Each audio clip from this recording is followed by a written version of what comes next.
livestock booth, and Your Excellency, in furtherance to your dream of achieving a paperless government, I wish to report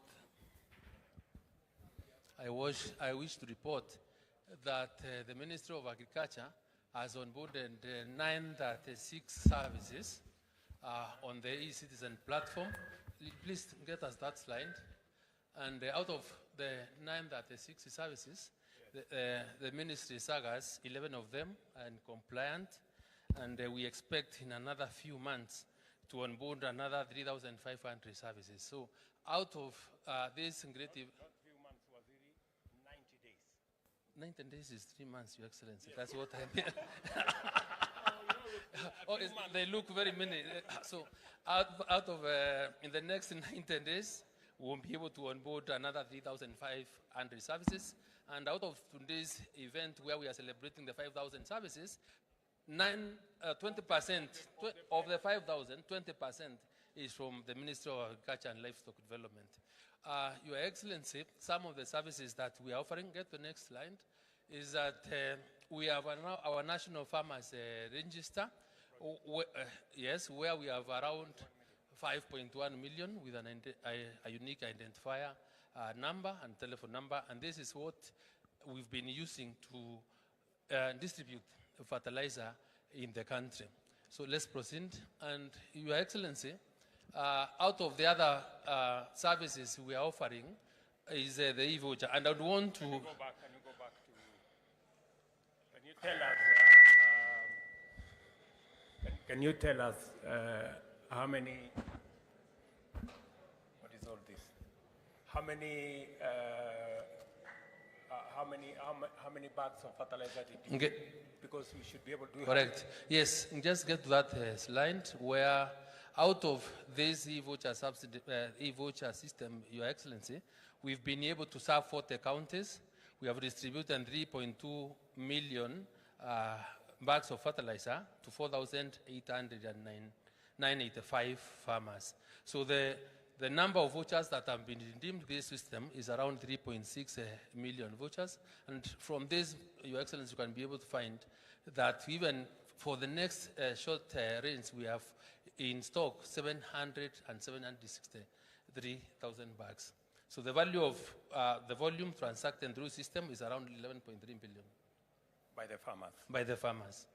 Great. So let's proceed. So I think, Your Excellency, for purposes of the country in getting to really understand, because this is one of our success stories, we have a farmer here from Kwale, who, if your time allows, you can make a demonstration for everyone to be able to see. So, send the message to Mr. Sa is here, Your Excellency. Please, we want you to redeem now the fertilizer. You get an SMS, then when you get an SMS, you will be able, like every farmer got, yeah. Even me, I got mine. Yeah. They offered me the one what I was looking for. 1,000. The voucher code must be fed into our system because that is what will make his money acceptable when he pays through M-Pesa.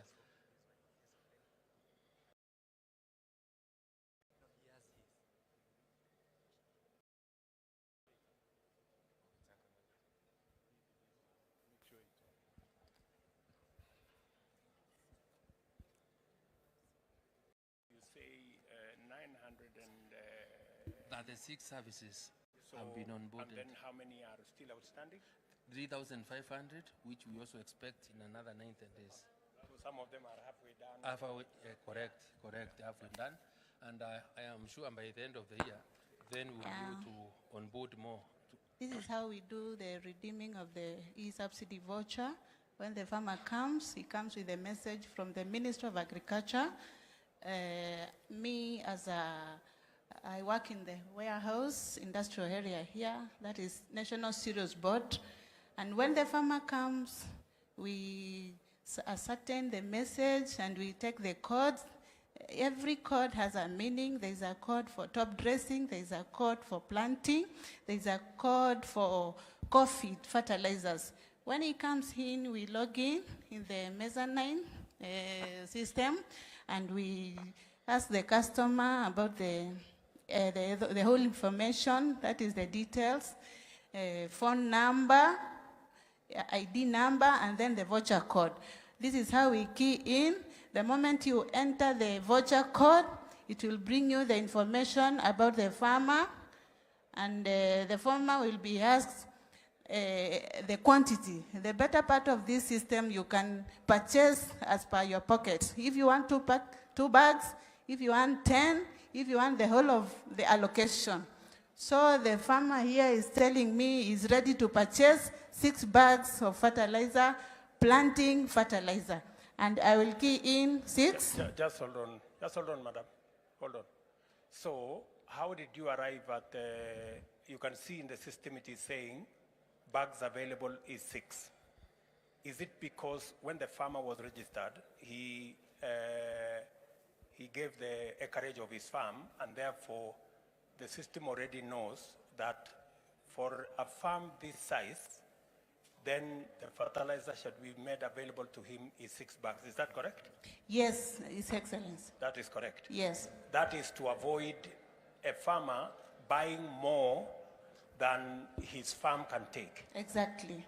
Because if you buy more than your farm can take, it means you are doing some other stories with it. Yes. And because you don't want a farmer to buy and go and trade with it, yes, it must be for his farm. Yes. Is that the case? Yes. Okay, proceed. Yeah, I'll go ahead and put the total number of the farmer who is ready to purchase, and the moment I click set the quantity, and then we'll kindly, yeah.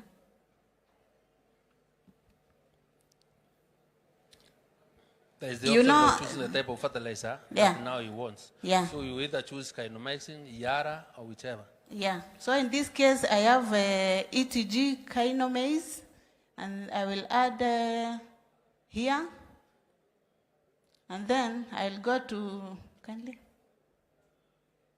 I'll go to next, and I'll just do STK push for the payment. Now, when I push this, the message will pop in, will prompt in the customer's... The amount of money he's supposed to pay. Farmer, wake up. You want to see the message. Read the message from your phone. And so that now you can pay. And home. Got home. It will prompt. It will prompt. So the message for payment will, now you can put in direct your M-Pesa PIN. You can see it's a prompt message asking you to put your M-Pesa PIN for the payment. The moment you put in your PIN, the money reflects the account, and it is ready. PIN.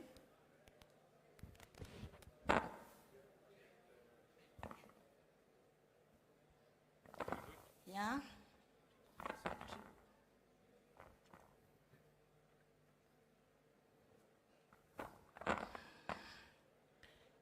Yeah, the message from M-Pesa that confirmed 21,000. We were purchasing 6 bags of fertilizer. So the farmer is done. We are waiting for a confirmation in my phone because I'm the custodian of this fertilizer. So I need that confirmation that the process is done.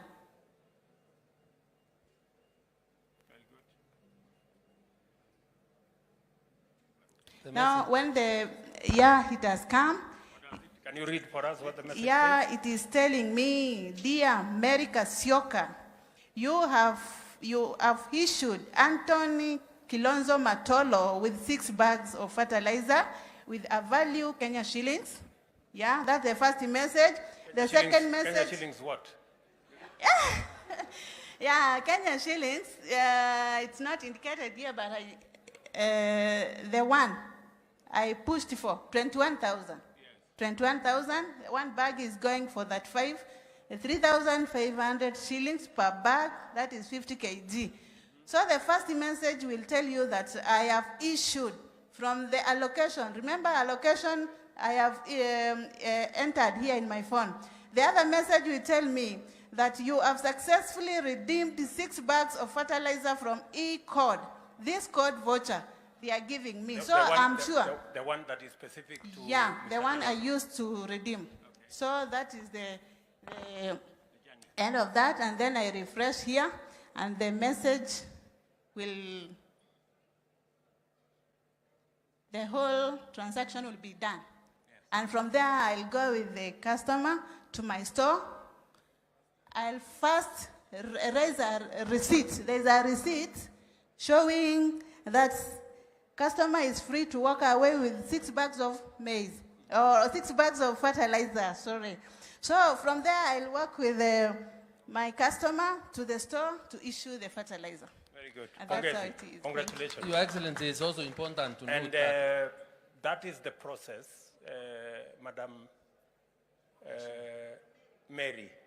That is the process through which the 3.2 million bags of fertilizer was used to deliver to farmers. That is the process. So every farmer got a message that your farm, you are free to redeem so much fertilizer for your farm. Did every farmer buy the maximum, or some bought less? They can, yeah, the farmer comes and buys the maximum, because that's the acreage. Yes. That was registered. But they can also buy less, or can yeah, they buy less or you more? can come for today, you buy for few, and then after a while you come and then finish your allocation.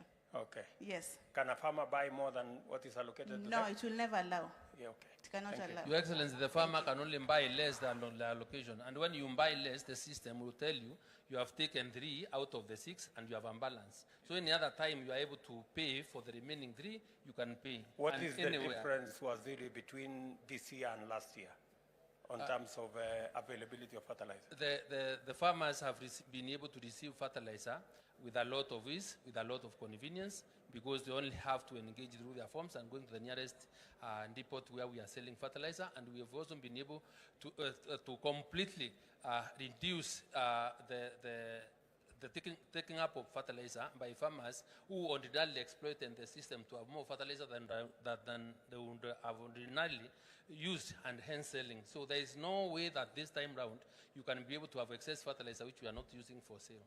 What are you doing? Because there are farmers who still feel the stores are too far.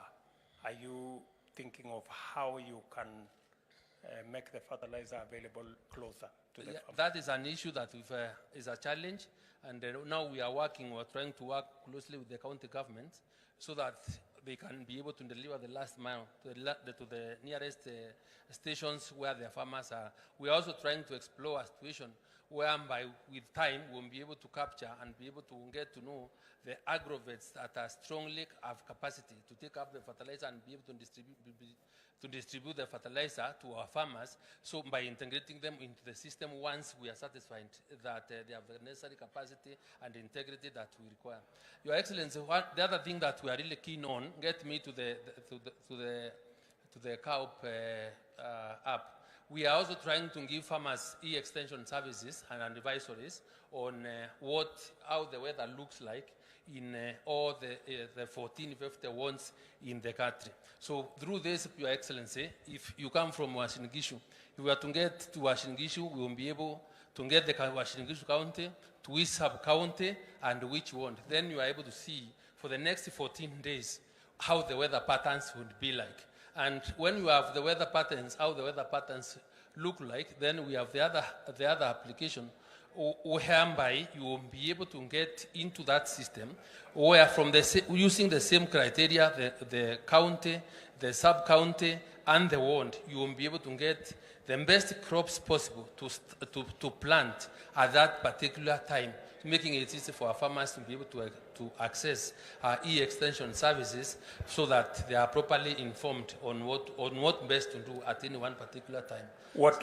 How do you get into that service? Get the president to USSD, is it this USSD? Well, use SSD code by dialing, let's get here. For example, let's do a demo with the Uasin-Gishu. because that's where you come from. Because if we don't give you the information that is clear in your mind, then you may think probably it may not be correct. So when we give you a demo with Washingishu, you can immediately go home and get to know whether there is rain or there is no rain now. So let us kindly look. So Your Excellency, this is how the weather forecast looks like in soy. And but I don't come from soy.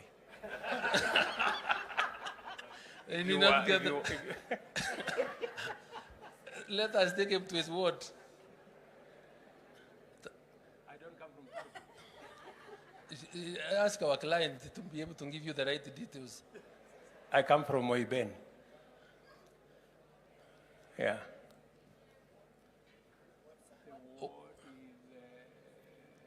Seragoit? No. Tembelio? That one, yeah. Karuma, my back. Let's get there. This is now how the weather looks like for the next 14 days. Is there any possibility of rain? Today's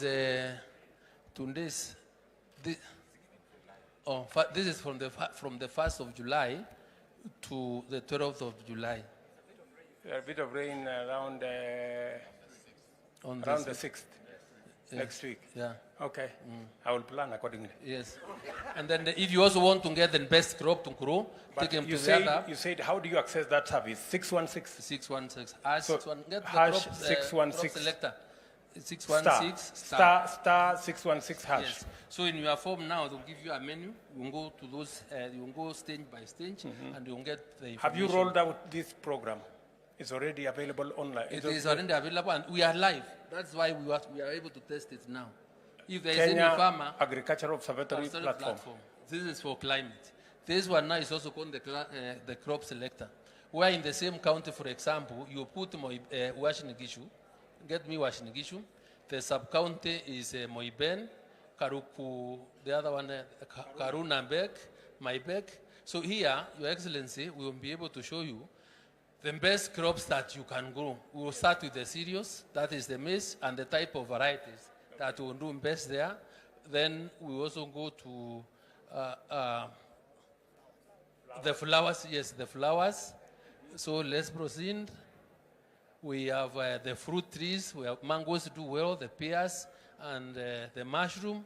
And this is how we expect through this appreciation of the digital technology to get our farmers. Is it available only in Wasingishu or It's the whole countrywide? country. You can pick any part of the country whole- that you want to check. The whole country. The whole country, Your Excellency. Can you go to Wajir? And our idea.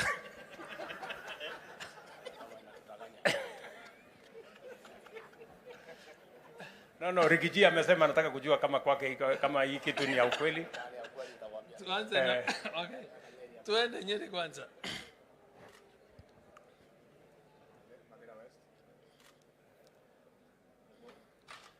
And Ruguru.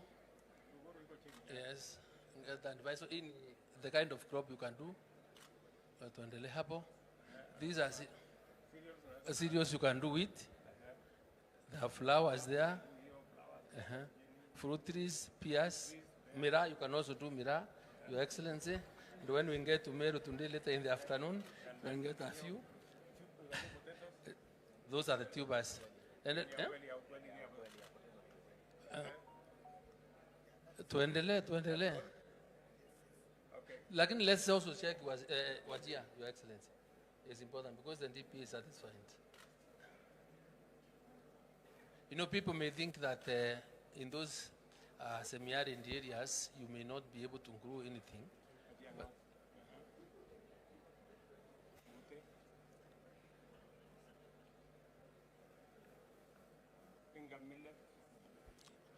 foxtail millet. You can do maize also. Yes. There is even a member of parliament who has been inviting me to go there. Yes, so it's being done. Thank you very much. It's being done. Asante, Your Excellency, karibu to the Minister of Housing. Asante. I understand.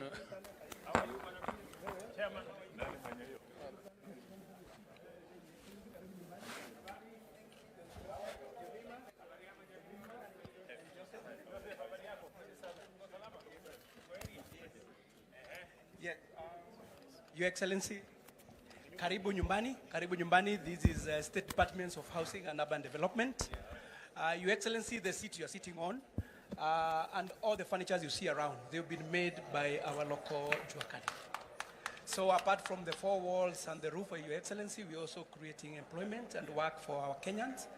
And Your Excellency, to access the affordable housing project, you go through Boma Yangu platform. This is a state-owned, developed platform, and but managed through eCitizen.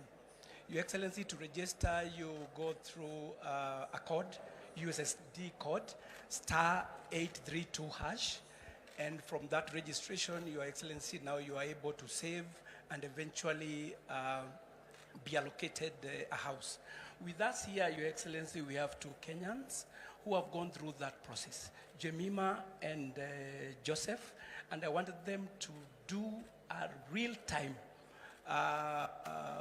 allocation where Jemima has saved about, she'll tell us how much she has saved, and Joseph also will tell us how much he has saved, and today they are going to be proud owners of houses at Starehe project. So, no, the Starehe. Yes, under construction. Yes. They are booking. Yes, they are booking. Yes. So, Your Excellency, thank you so much. My name's Alejemima Nyaboke Lachami. I come from Kicc. Kicc, we are privileged, we have the soft-stone cabins. So I started doing the work when I was young. So I know how to do the smaller things of the cabins, which attracts the tourists sometimes and the local customers. But most of my customers are the local customers. So when they buy from me, the little money I get, I have 4 kids. I have to pay the school fees for them, and the little I have to save because I was interested in Boma Yangu. Boma Yangu, I like it because I want to hold my own house, which is near to town, our city. And as you can see, somehow disabled, so I want somewhere where I'm capable of walking even town, doing like walking alone, and where I can easily reach my customers. So the little I've saved is 413,000, which I think through you, Your Excellency, thanks a lot for what you are doing. Because of this program of saving, I would like to have the Starehe housing 3-bedroom house, which will allow me to meet my family. So that's my... already, Your Excellency, she has saved 413,500. Na hiyo kusave, mtu unachinyima, si ati ni pesa unapata once. Savings means the little you get, you save. As time goes by, you end up getting, it's growing. With time, it's growing. The little time I get, the little money I get from the small business, I save. That's how it has come to 413,500. So, Your Excellency, I'm happy. The challenge I have with my business, which I may say, is because of access of the customers. Most of my things are carved in Kenya, which attracts tourism. I have the problem of exporting because I have a lot of time because it's a family business. Most of my family, they know how to carve and how to do the finishing. So we want to export.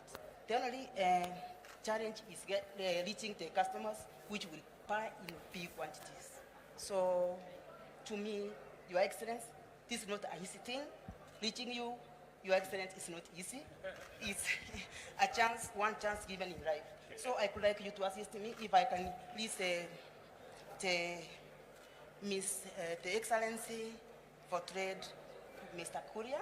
So who is, I think, will access me, how I can reach the tourism people, or I can do my export to foreign countries like European countries, which would like my things because I do them as alone.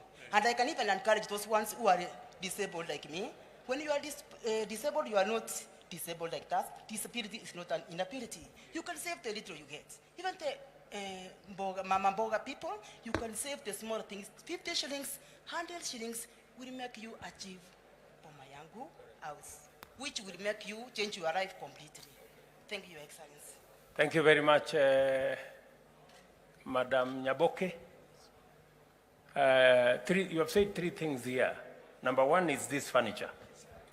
So you are aware that we have all this furniture that is here we have decided as a government that all furniture that we're going to be using in Kenya, starting with those we buy as government, must be furniture that is locally made. The Buy Kenya, Build Kenya must have some meaning, number one.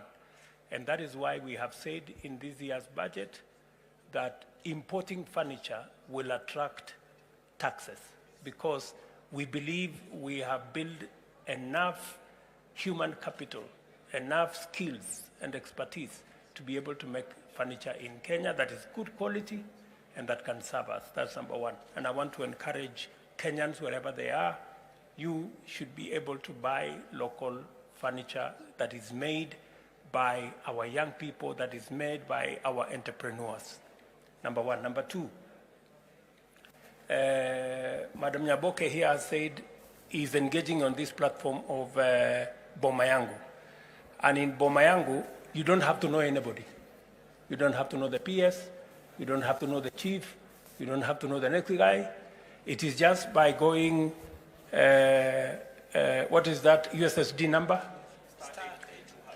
Star 832 hash. We are telling the people of Kenya, the same way you do star 254 hash to get onto Hustler Fund. You now need, if you are looking for a house, don't look for the chief. Don't look for the assistant chief. Don't look for the member of parliament. Go to your phone, star 832 hash. You will get onto this platform. You will get the places where government is building houses. We will roll out now this exercise in every county and in every constituency.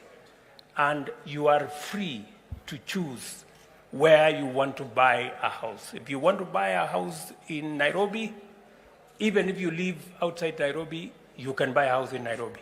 If you want to buy a house in Nyamira, even if you come from any other part of the country of Kenya, you can buy a house in any part of the country.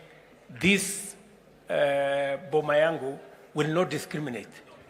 It will take you as a Kenyan, and you need to save so that you can buy a house. We are very happy that now Parliament has approved the program that will enable government deliver on this project of housing so that more Kenyans like Nyaboke here can have access to a house to buy. And we are making those houses affordable. This house that we are building in Starehe is among the affordable houses, but there is a lower category of houses that we are going to have, social houses, that will even be cheaper than this. They also have social housing in this program. So that's very important for us to know, because many Kenyans are asking us, how sure am I that I'm going to get a house? How will I get a house? This is how you get a house under the government's affordable housing program. Hash 832 star 832 hash. You will be there. Begin the process, start the saving, identify the house you want to buy. If it is available, you will, the system will tell you so many houses are available. You can choose which floor, you can choose what type of a house. Are you looking for a social house? Are you looking for a 1 bedroom? Are you looking for a studio? Are you looking for a 3 bedroom? It will all be available there, and you don't have to know anybody. Technology has made it possible for us as an administration to eliminate knowing people, favoritism, corruption, that you have to pay somebody to get what you want. The system has no human interaction. We upload and you will know when the house will be available. You will know how much deposit you need for that house. And now that we have the housing levy, we will not only make these houses a lot more affordable, but there will be a mechanism for you to access a mortgage for us to make it possible for more Kenyans to own homes. I think that is, yes. But also it's important to note that Boma Yangu is actually a marketplace. So everyone that is in the market is integrated. So for example, Starehe, the developer, is here. So Starehe units are already uploaded. The financiers are also uploaded. The Juakali people are also uploaded. So everything, it's a digital space where we bring everybody that is dealing with the matters to do with housing on one platform. So that is very important. And the other thing that is very important, Your Excellency, and I think that is what you have alluded to, is that we are rolling out housing in every constituency. So far, under evaluation right now, we have the first 29, which are almost ready. 29 constituencies. 29 constituencies for our 200 unit program. Then we have another 66 that are at the design stage. In total, we have ready 178 constituencies that are at different stages because, you know, there's assessment, planning, and all that. That you already have where to build. The land is available. In fact, we have 524 parcels of land. So there are some that are going through initial assessment, some are going through planning, some are going through design. And so you can look at Boma Yangu as a conveyor belt where we will be at various places, then it's uploaded. So it is important that Kenyans get used to the platform and they can know, once they register, by the way, Your Excellency, they elect where they want to buy a house. That's important for us also because we are able to have demand-driven housing. 2, once they elect, they will be notified when a housing scheme is coming up. They will get a notification that now there is a housing scheme coming up at your backyard. So you can start, you can go, you can look at the renders, and you can choose the unit that you want. And you continue saving towards it. Once you hit the threshold, which is 10% deposit, we will finance you 90%. That is how it works, Excellency. So, hapa katika hii mtandao ya Boma Yangu, Mkenya anaweza kuamua mahali anataka kununua nyumba. Kabisa. Na ataambiwa kwa hii mtandao kama kuna tayari manyumba iko inajengwa. Yes. Ama kama hakuna ataambiwa ni lini itakuja. Ni lini itakuja. Na ikikuja aanze kusave. Aanze kusave kabla. Kabla. Aanze tu kusave. Anaweza kuanza kusave hata saa hizi. Hata saa hizi. Akingojea. Yes, hata saa hizi akiregister. Kuna kiwango ya kusave ama unaweza minimum ni shilingi 200. Kila kwa any transaction minimum 200. Utume 200 ukingojea. Kwa sasa hivi Wakenya wangapi wako wmeanza kusave? Tuko na 367,000 Kenyans ambao Wakenya 1367. Yes. Tayari wako kwenye Boma Yangu. Wameregister. Alafu tuko na kama 33,000 ambao ni active savers. Wakenya 33,000 yes, tayari wana save. Wanaendelea kusave. Naweza kupatia statistics za jana kwa sababu tuko na live dashboard. It's only tungeweza kutoka hapa lakini ninaweza kuonyesha haraka sana. Tunapata this information. Sasa jana, Your Excellency, tulikuwa na watu 125 waliregister. Jana. Waliregister. Waliregister. Katika mtandao hii ya Boma Yangu. Jana walisave 367,910. Yes. Jana peke yake. Jana peke yake. Yes. Average saving ni about 43,500 a day. Yes. Wana save. Katika hao hii mwezi peke yake wa June tuko na 10,538 already wameregister. Hao wamesave since June ianze 17,443,626 shillings. Na the number of people total registered at Boma Yangu ni 367,373. Hao wote kwa jumla wale active savers. Active savers ni 33,000. 33,000. Very good. Lakini 367 wameregister, lakini kwa sababu hawakuwa wakiona activities, hawaoni nyumba zikikuja, hawajakuwa. Kwa hivyo kuanzia leo we expect kutakuwa na watu wengi first of all wataregister, na also tuna expect saving itaenda juu. Mpaka saizi, Your Excellency, we have 1.8 billion watu wamesave 1.8 billion 1.8 1,845,121,588. Okay, so message kutoka kwetu kwa Wakenya ni kwamba kama serikali tumesema tunataka kujenga nyumba 1,200 kila mwaka.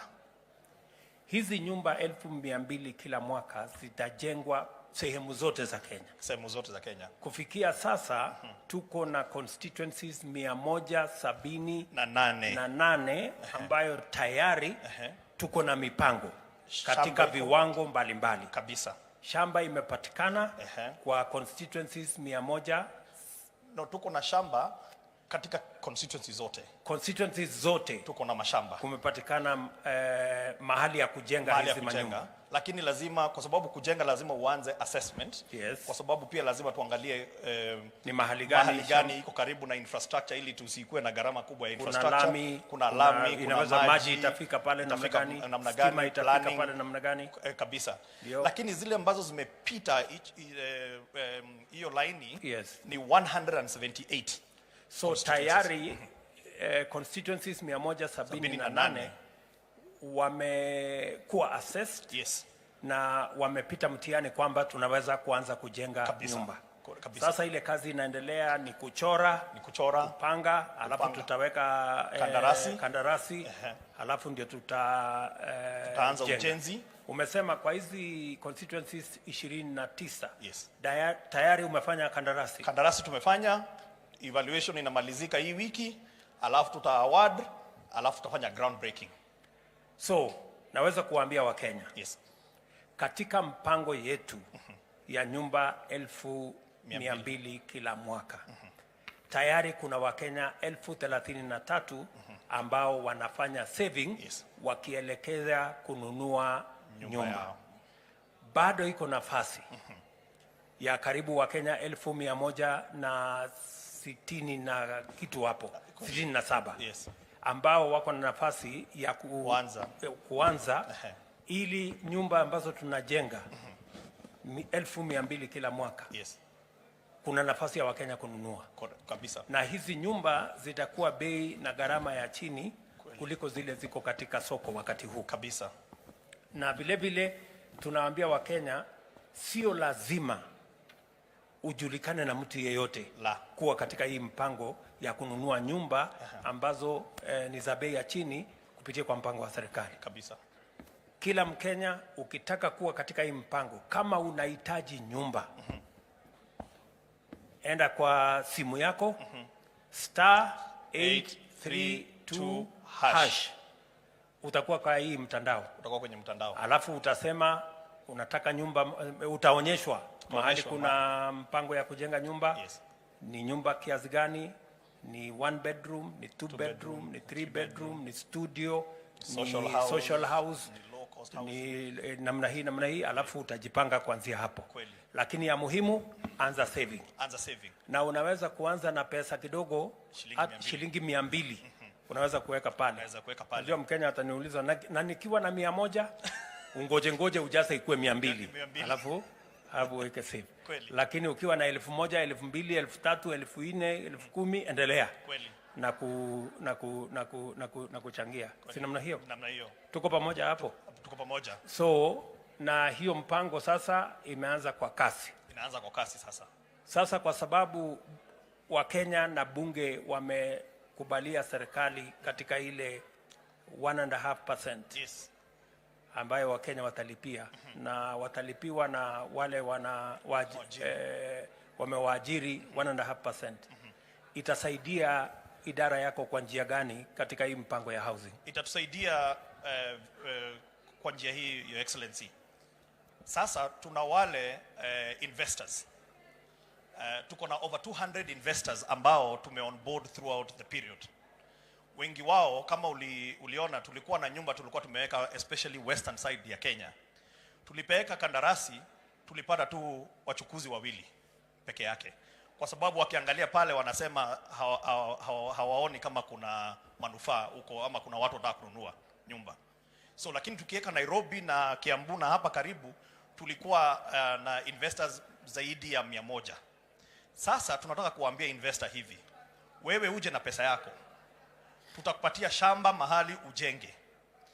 Ukimaliza kujenga hizo nyumba kulingana na ile makubaliano yetu, utupatie ufunguo, sisi tukulipe. Kwa maana sasa Wakenya wanaanza kujumuisha pesa kila mwezi, na tutakupatia ile kitu inaitwa off-take guarantee. Kwa hivyo kule Nyamira ama kama ni Kihancha, you don't need to worry kama ni nani ananunua nyumba huko. Wewe unaona serikali na serikali inakuonyesha iko na pesa, unalipa, sisi tunabaki Wakenya wenyewe wakijiallocate bila wewe investor kushindwa kama wata afford ama hawata afford. Alafu ya pili, Your Excellency, hiyo pesa itatusaidia namna gani? Itatusaidia kupunguza ile riba, interest rate. Interest rate sasa hizi uliona juzi Central Bank wameongeza ile interest rate. Ni kumaanisha kama uko na mortgage huko nje labda karibu ifike 20%. Sasa hivi kwa huu mpango wa serikali, kama uko social housing tunakupatia 3% na tunakupatia miaka 30 kulipa na ni fixed. Kwa hivyo hata interest rate ikienda juu yako haiongezeki. Wale wenye wako affordable housing watapata 5%, again fixed mpaka miaka 30. Hivyo tutaweza kufanya mtu ambaye ako wa chini kabisa anaweza pata nyumba a studio at 2,500 ya social housing. Anaweza kupata 1 bedroom ya social housing at 4,500. Atapata 2 bedroom 6,500. Kwa affordable housing itakuwa ni 5,000, 10,000, 15,000 kwa 1 bedroom, 2 bedroom, 3 bedroom respectively. Kwa hivyo hiyo kujumuisha ya pesa ndio imeweza kutuwezesha kufinance wa Kenya na pia kuondoa ile risk investor anasema hataki kujenga mahali hapa. Hivyo hiyo ndio hiyo levy inasaidia. Okay, vile nimekusikia bwana PS, yes. Umesema hivi. Umesema hii hazina ya housing, yes, ambaye sasa Wakenya wanachangia itatusaidia mahali 4. Ya kwanza itawezesha sisi kujenga nyumba mahali ambapo kawaida wale wanajenga manyumba hawangeona ya kwamba kuna maana. Kweli. So tunaweza kujenga nyumba kila sehemu ya Kenya kabisa, hata mahali ambapo private investors hawangejenga, hawataki kwenda. Number 1. Number 2, itatusaidia kuhakikisha kwamba wale wa Kenya wa chini ambao wanahitaji social housing, correct, wale ambao wanahitaji affordable housing, correct, badala ya kulipa sasa interest ya 15, 18, 20%, correct, yule Mkenya wa social housing atalipa 3%. 3%. Wale ambao ni wa affordable housing 5%. 5%. Yeah. So itatusaidia kupunguza ile riba ama correct, interest. Yes. Ili manyumba iwe affordable.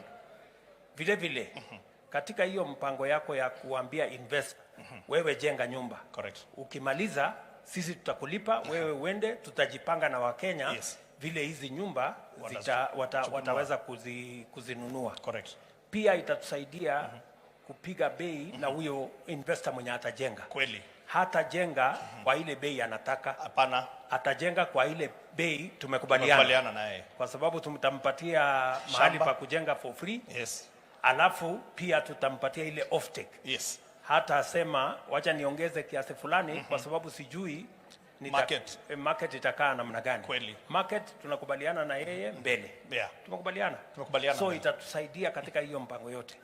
Hebu nieleze. Ardhi nyingi, sehemu nyingi za Kenya, unaona hapa Kiambu, mahali ambapo kulikuwa na kahawa, mahali ambapo kulikuwa na chai, watu wanabadilisha, wanaanza kujenga nyumba. Unakuta watu Kitengela, unakuta watu Isinya, ndio wale wamefika karibu Kajiado, wanatafuta mahali ya kujenga nyumba 50 by 100. Correct. Itatusaidia vipi hii mpango kuzuia shamba ambayo tungetumia kuzalisha chakula isitumike katika hii mpango ya kuweka manyumba kila mahali? Itatusaidia sana Your Excellency, kwa sababu sasa hizi 524 parcels ambazo tumejumuisha Kenya mzima, ni kumaanisha tunaweza, kama hapa Park Road tulikuwa na ekali 7. Mbeleni kulikuwa na watu 39 houses zilikuwa pale hivi 39. Wakati tumejenga 1370. Kwa hivyo ukichukua hiyo example, tuende mahali kama Nyeri ambapo wanakuza chakula huko, tupate ekali 7, tujenge kama hizo, watu wataacha kukatakata mashamba, wanakuja kwenye ile settlement pale, wanakaa hali kuna stima, kuna maji, kuna sewage, kuna maji, kuna internet, na pengine hospitali itakuwa hapo, shule itakuwa hapo. Kwa mpango wetu, Your Excellency, tunasema shule na hospitali zitakuwa within 5 minutes walking distance, ili to create livable hizo human settlements. So kwa hivyo hakuna haja sasa wewe kama ni mzazi kukatakata shamba ili ukatakatie watoto wako. Wasaidie kununua nyumba hapa, wanaamka asubuhi wanaenda shamba wanalima, waache kukatakata shamba. Hiyo ndio itatusaidia sana. Na pia tutakuwa mpaka na vitu kama cemetery ambapo mahali tunazika watu, tuache kuzika watu kwenye mashamba pia. So tutahakikisha kwamba tunabadilisha mahali ya kulima, tunalima chakula, ndio tuanze kupunguza gharama ya chakula kwa kuhakikisha kwamba hatutumii shamba ya kuzalisha chakula kujenga manyumba. Kweli. Tumekubaliana hapo? Tumekubaliana hapo. Very good. Yeah. Anything else you want us to say? Ya mwisho ni umuhimu wa housing na the value chain. Hapa waziri wangu amekueleza hicho kiti, na najua Your Excellency unaweza sema hicho kiti ni very comfortable. Iko mbele sana hii kiti. Ni very very comfortable. Yes. Kila kitu unaona hapa. Mpaka ile ya kuhang jacket iko pale nyuma umeficha kidogo. Tutakuingiza mpaka bedroom hapa hivi. Zote zimetengenezwa na watu wa jua kali. Tuko na chairman wa jamaa wa Ngong Road hapa hivi. Ndio wametengeneza kila kitu. Wamezitengeneza like in the last 48 hours. Kwa sababu zingine tumeorder hivi karibuni. Ni kumaanisha kwamba Your Excellency, katika hizi kandarasi ambazo tutakuwa nazo, kuna vitu ambazo tutaondoa, tuseme lazima tujenge hapa Kenya. Kwa hivi sasa tumejumuisha 69 items ambazo tumesema hata tukipoa for free kutoka nje, tutasema wacha tujitengenezee hapa because there is another bigger agenda. Na ni hii watu ya jua kali na kazi. Kwa hivyo, na hiyo ndio muhimu sana kwa sababu ajira kwa Kenya tumekuwa na shida kubwa sana. Sasa hii ni mpango mmoja ambavyo tunaweza kupatiana kazi. Huyu mtu wa jua kali, bwana mkubwa, unaitwa? Mohia. Bwana Mohia, katika hii mpango ya housing, wewe kama mtu wa jua kali, nyinyi ndio mnatengeneza madirisha, nyinyi ndio mnatengeneza milango, nyinyi ndio mnachoma ile mali yote ambayo inatumika pale, mnatengeneza hinges, mnatengeneza products zote ambazo zinatumika katika ujenzi. Hii program ya housing itasaidia vipi watu wa jua kali? Kwanza ni kukushukuru sana Mheshimiwa Rais kwa vile tulianza ile pilot project na tukaona umuhimu ya hiyo project. Ati tunaweza fanya kazi kubwa, sio lazima wale makandarasi wakubwa wafanye hizo kazi. Kitu ya kwanza tulifunzwa kufanya hizo kazi na hali ingine ya ujuu sana. So across the board watu wote wanaweza kuwa wameingia kutoka kwa level ingine mzuri sana, ambapo kila mtu anaweza unazungumzia quality of the product. Quality of the product. Una make sure that iko quality nzuri. Measurement, unajua sisi venye tunafanyanga kazi. Ilikuwa kienyeji kidogo. Kienyeji kidogo. Sasa mmeweka laini. Ile group tuko naye na nataka kusaidia kwa hii group ingine tunataka kufanya. Kila mtu wa jua kali awe yako sawa sawa. Ile mashida tulipata pale tusiwe na ingine hapo. Ndio tuweze kuwezesha watu wetu wafanye kazi vizuri. Na hii nini? So, kitu kingine naweza kukushukuru sana ni maneno ya furniture. Ngong Road unatujua, wewe najua ni mmoja wetu kabisa. Correct. Umetusupport kabisa. Hata umechukua mafundi wangu ukapeleka Eldoret. Siku nyingine vizuri sana. But tunataka exposure. Tukipata tu exposure, watu wanaweza hata tengenezea kitu nyumba ya nyumba na mtu analete kwa display pahali. Kama correct. Hapa tukipatiwa subsidized prices, tunatengeneza 1 quarter hapa. Yes. Tunalete vitu kama venye umeziona. I hope hakuna mtu hajafurahia vitu ziko hapa. No, hii kitu iko mbele. Yeah, sasa tukipata ni exposure, lakini imekaa kama wiki kama 3 hii kama haijanunuliwa. Lakini ikikuja hapo watu 100 wanaiuliza. Yes. So tungetaka Tayari watu wanne wameulizia kununua hii. Nimekaa naye mwezi karibu 2 huko workshop. Sasa unaona tukipatiwa exposure tuwe na kitu kidogo tu kama exhibition quarterly. Yes. Ama any county, every county. Very good. Watu wote wakitengeneza wazinakongamana pahali moja zinauzwa. Nitaambia waziri wa trade apange hiyo mambo ya ndio Wakenya wajue ile products tuko nazo, products jua kali inatengeneza, ndio wawache kwenda kununua hizi vitu kutoka sijui dunia gani. China tunataka tulete tu mashini na Wachina wawili wa kutufunza. Wakishamaliza wanapanda ndege, sisi tunabaki tukiwatengenezea furniture. Sio kuleta vitu kama hizi huko. Sasa tunataka tuwe upscaled. Yes. Na in the next few years kila mtu anakuwa very good. Hapo sawa kabisa. Ningetaka kuna mzee amekaa karibu na wewe. Alikuwa wacha akwambie tu kwa dakika tu moja. Okay. Mheshimiwa Rais, kwa majina yangu ni Joseph Ngige Kairu ambaye naishi pande ya Ruiru siku hizi. Na historia unaishi wapi? Pande ya Ruiru. Ruiru, Kiambu County. Sub County, Ruiru Sub County, Kiambu County. Na nimewahi kuwa bereni hapo mtumishi wa serikali, civil servant. Nimefanya kazi hapa Kahawa kama civil servant miaka 31. Niliingia 1964 nikatoka 1995. Kwa hivyo nikaenda ndio nilijenga kanyumba kidogo hapo Ruiru, ndio nikaleta familia yangu hapo. Kwa hivyo ndio nakaa hapo Ruiru sasa. Hiyo miaka niko naye niliangalia hii mradi nikaona hapana, kwa maana mimi sijaajiriwa na hakuna mtu anaweza kulipa kibarua uzuri niingie kwa hii mradi. Niliingia hii mradi mwaka wa 2019 ndio nilianza kusave kidogo. Sasa angalau niko na pesa kiasi. Kwa hivyo mimi ningeuliza kila mmoja yenu, wazee kwa vijana wajiunge na hii mradi, kwa maana iko na faida. Utapata rumu yako moja ama 2 ama 3 kulingana na mapato yako. Kwa nini usitoe? So naona hapa mzee umesave kuanzia tarehe 8 Januari. Ulianza zamani kidogo? 1981. Alianza huku chini.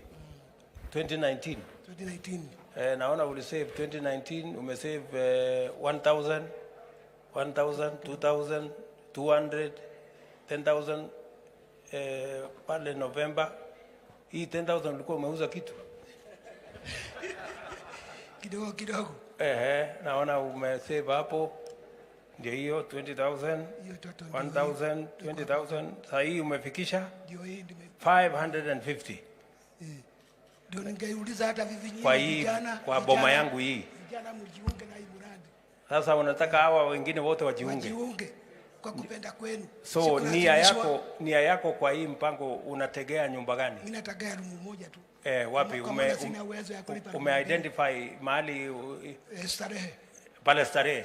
Unangojea hiyo ya Starehe. Tayari ume-identify ni gani? Which room? Uko na bedroom ngapi? Unataka one bed? Room moja tu. Ile one bed. Unataka kutumia kwa njia gani? Nataka kukaa ndio iwe makumbusho yangu. Yes. Kwa vile nimekaa Kahawa hapa na ni Nairobi. Sasa miaka 31. Nataka kuonyesha watoto yangu ile jasho nilikuwa nafanya hapa Kahawa ndio hii. Miaka 31. Asante sana. Shukrani. Mheshimiwa Rais, huyu mzee amefanya bidii kabisa. Na alikuwa civil servant. Hata mimi nilikuwa civil servant, nilikuwa na save kidogo, amesave over 500. Mimi nitamuongeza 300 tuongeze kwa ile yake.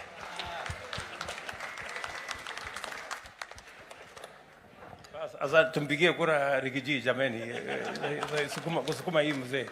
Si ndio? Hii ni sawa. Hii ni sawa. Unataka niongeze kitu hata mimi? Amesema atakuongezea 300. 1,300. Sawa sawa. Shukrani sana. No, na waziri amesema atakuongezea 100. Amesema umefanya bidii sana. Hiyo ni mzuri sana. Sawa sawa. Lazima sasa fuatilie. PS atafuatilia. Yeah. Na hata mimi wacha nitaongeza basi ya mama. Ya huyu mama Nyaboke. Nikuongezee 500 ndio ifike. Ndio sasa tuendelee namna hiyo. So asante sana. Thank you very much.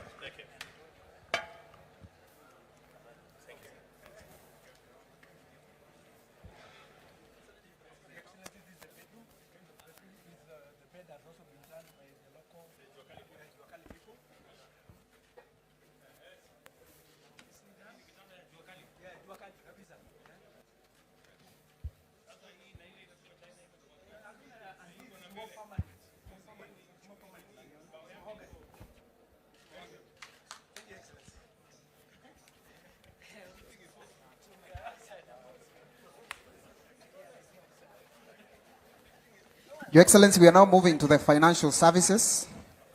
We have Equity Bank here.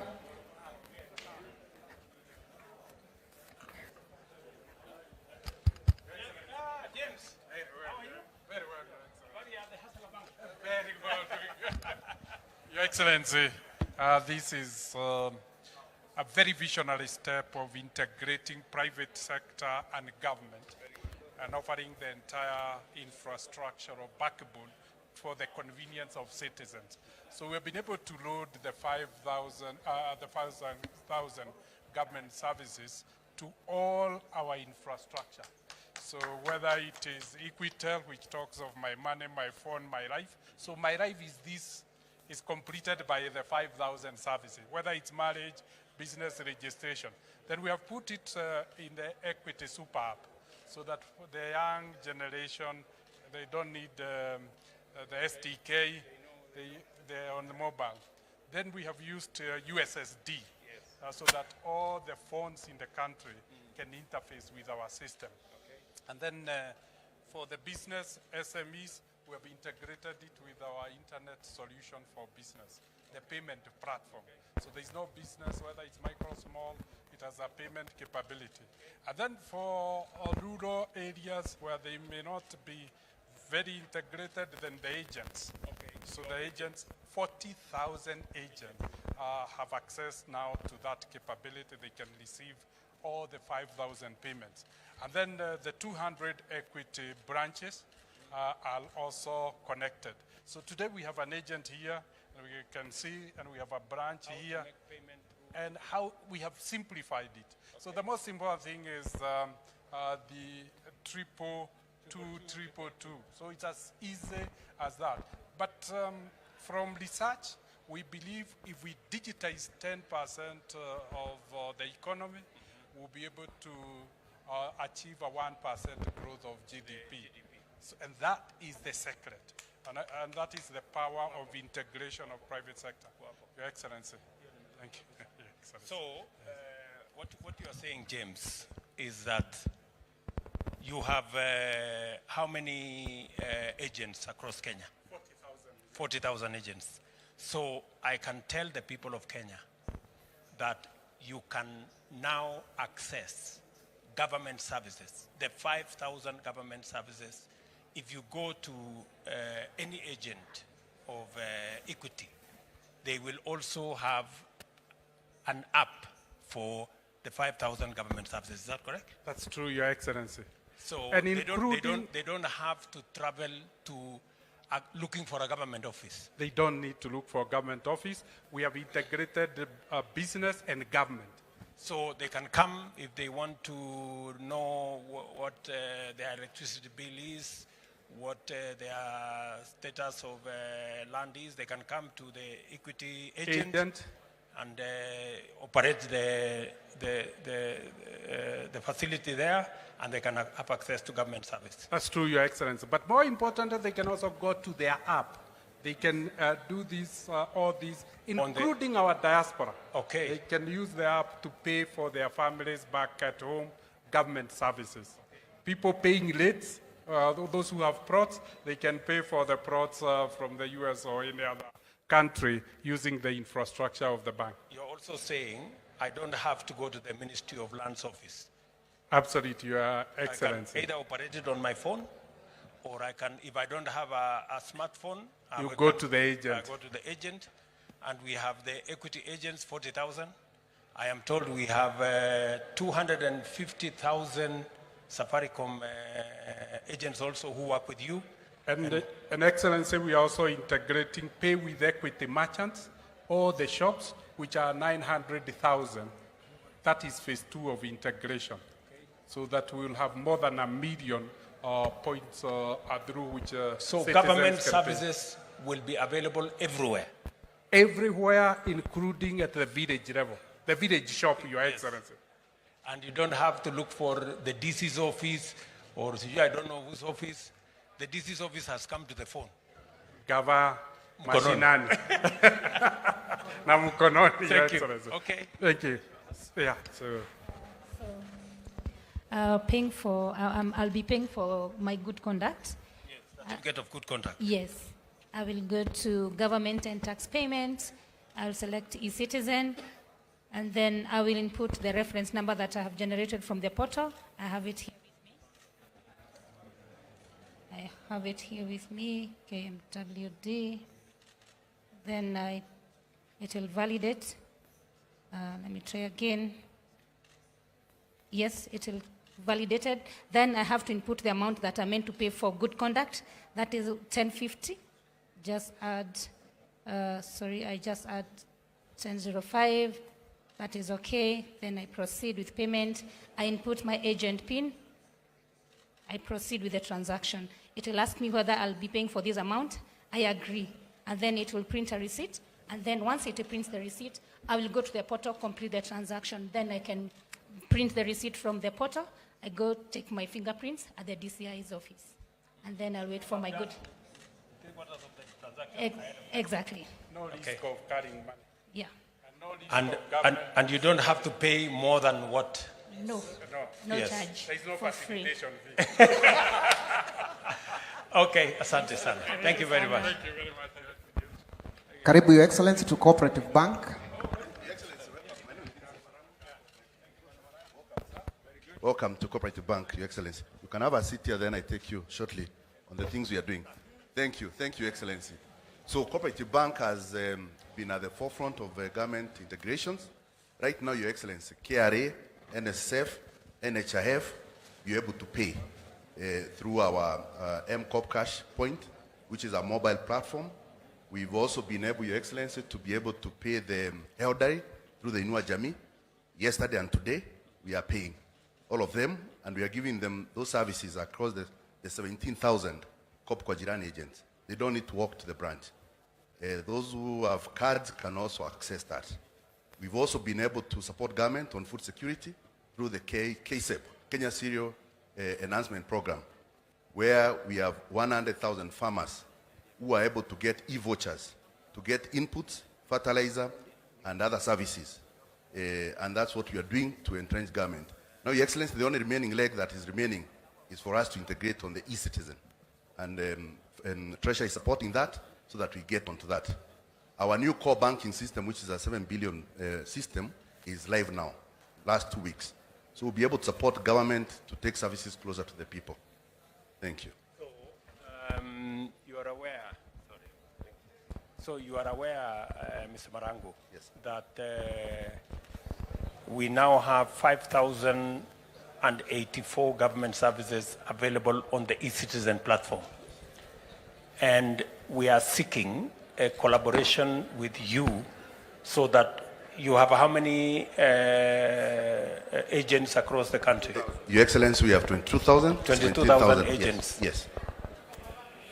You think it will be possible for the 22,000 agents to have our government services on their portal and citizens can be able to access them? Immediately we integrate with the e-citizen, that would be very possible. they will be able to access that. Yes. Even right now, Yes. they are accessing other services Okay. without even the full integration. Okay, so how long do you think that integration will take? We, in 2 weeks' time, 2 weeks. Treasury just need to give us a letter to proceed. Where is the treasury people? Where, Waziri? Will you make sure? Yes, sir. Yeah? You will communicate? Yes, so that we can have these services online and citizens don't have to look for government service everywhere. Yes. They either can access government service on the phone, and by the way, Yes. we are well on course with our telcos Yes, sir. in making sure that we will have by August, we will have a smartphone Yes. affordably Yes. working between the government of Kenya and our telcos of $40, which is like 5,400. Yes. You can now have a smartphone where all government services, including what you people are looking for, will be available. Yes. Is that okay? And Your Excellency, on revenue collection, Governor Sakaja is here. For Nairobi County, we are collecting his revenues and also for KRA and 27 other counties. Okay. Yes. Very good. They are supporting you. Congratulations. It is our intention that, for a very long time, accessing government services has been a very painful exercise. People go to a government office, sometimes it is closed, the fellow who is supposed them is sick or has gone kujivinjari mahali fulani, they can only find a coat, hanged in some desk, and it is sometimes a very painful exercise. So we are trying to make government efficient. Yes, sir. We are trying to make government effective by making sure that you don't have to queue, you don't have to travel, you don't have to pay pass fare. You can access government from the comfort of your village, either on your phone or on all the other agents, whether it is Equity, whether it is Coop Bank like you, all the other banks. And of course, we are collaborating with Safaricom to make sure that their infrastructure also is made available to citizens as a place where they can access government service. Thank you very much, Your Excellency. You are ready to work with us on that? We are ready to work with you. Yes. Ready from day one. Ready from day one. Yes. And it's not going to cost any extra penny. No penny to the government and to the client. Thank you. Thank you, sir. Thank you, Your Excellency. Karibu sana to KCB Bank.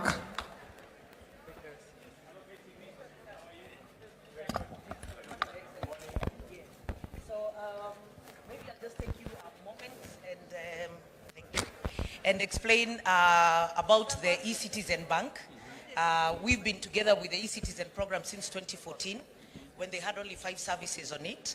Now there are over 5,000 services and we are very proud supporters. If I can just show you here what the POS looks like, that is at all our agents, both in country, you can see there are e-Citizen services, on our apps, on our USSD star 522 hash, 844 hash, all of them are carrying e-Citizen services. Yes, and the intention is that even the ones who are, we have over 6,000 e-agents around the world, all of them are carrying the e-Citizen services as well. And our intention is to ensure that Gavam Kononi is published on our channels as well and availed across the entire network of the bank and across the group. So it is our pleasure, truly, to work with the government. Thank you very much. Sorry. Thank you very much, Madam. And I want to say thank you very much to KCB for being a partner with the government of Kenya on the delivery of the e-Citizen platform. The e-Citizen platform, as you are aware, we undertook that we were going to run a digital government. And my undertaking was that we are going to get at least 5,000 government services by 30th June, which is today. and I am happy that we have managed to cross the line. We are at 5,084. 5,084. Our intention, when we came into office, we estimated that government services were around 7,000. But I think after now starting the digitization process, there are actually much more. I think we are discovering government services every day that need to be digitized. And therefore, it might go actually to between 9,000, maybe 10,000. Is that okay? Is that correct, Waziri? So although we have crossed the 9,000 mark, our intention is that by the end of this year, all government services, if there are 10,000 or whatever number they are, they must be on e-citizen platform. They must be available digitally. Yes. And part of what we are doing to make sure that as government services go to the digital platform, citizens must also have access to the internet. Because if they are available online and citizens cannot go online, then it becomes difficult. And that is why we are rolling out the 100,000 kilometers of new fiber optic backbone. We're also doing 1,450 hubs in every ward. We are doing 25,000 hotspots across Kenya so that citizens can have access to the whole of that ecosystem. Now, let me ask you, the e-citizen platform with 5,000 now and 84 services, there is a dedicated government pay channel. Yes. 222, 222. Is that correct? Yes. 222, 222. And the expectation of the government of Kenya is that all government revenue must now go through 222, 222 so that Treasury can have sight of every government service that is paid for.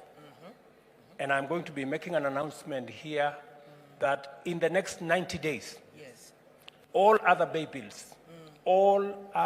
pay bills, must be shut down. Because we have a problem of some of the pay bills that even we cannot account for.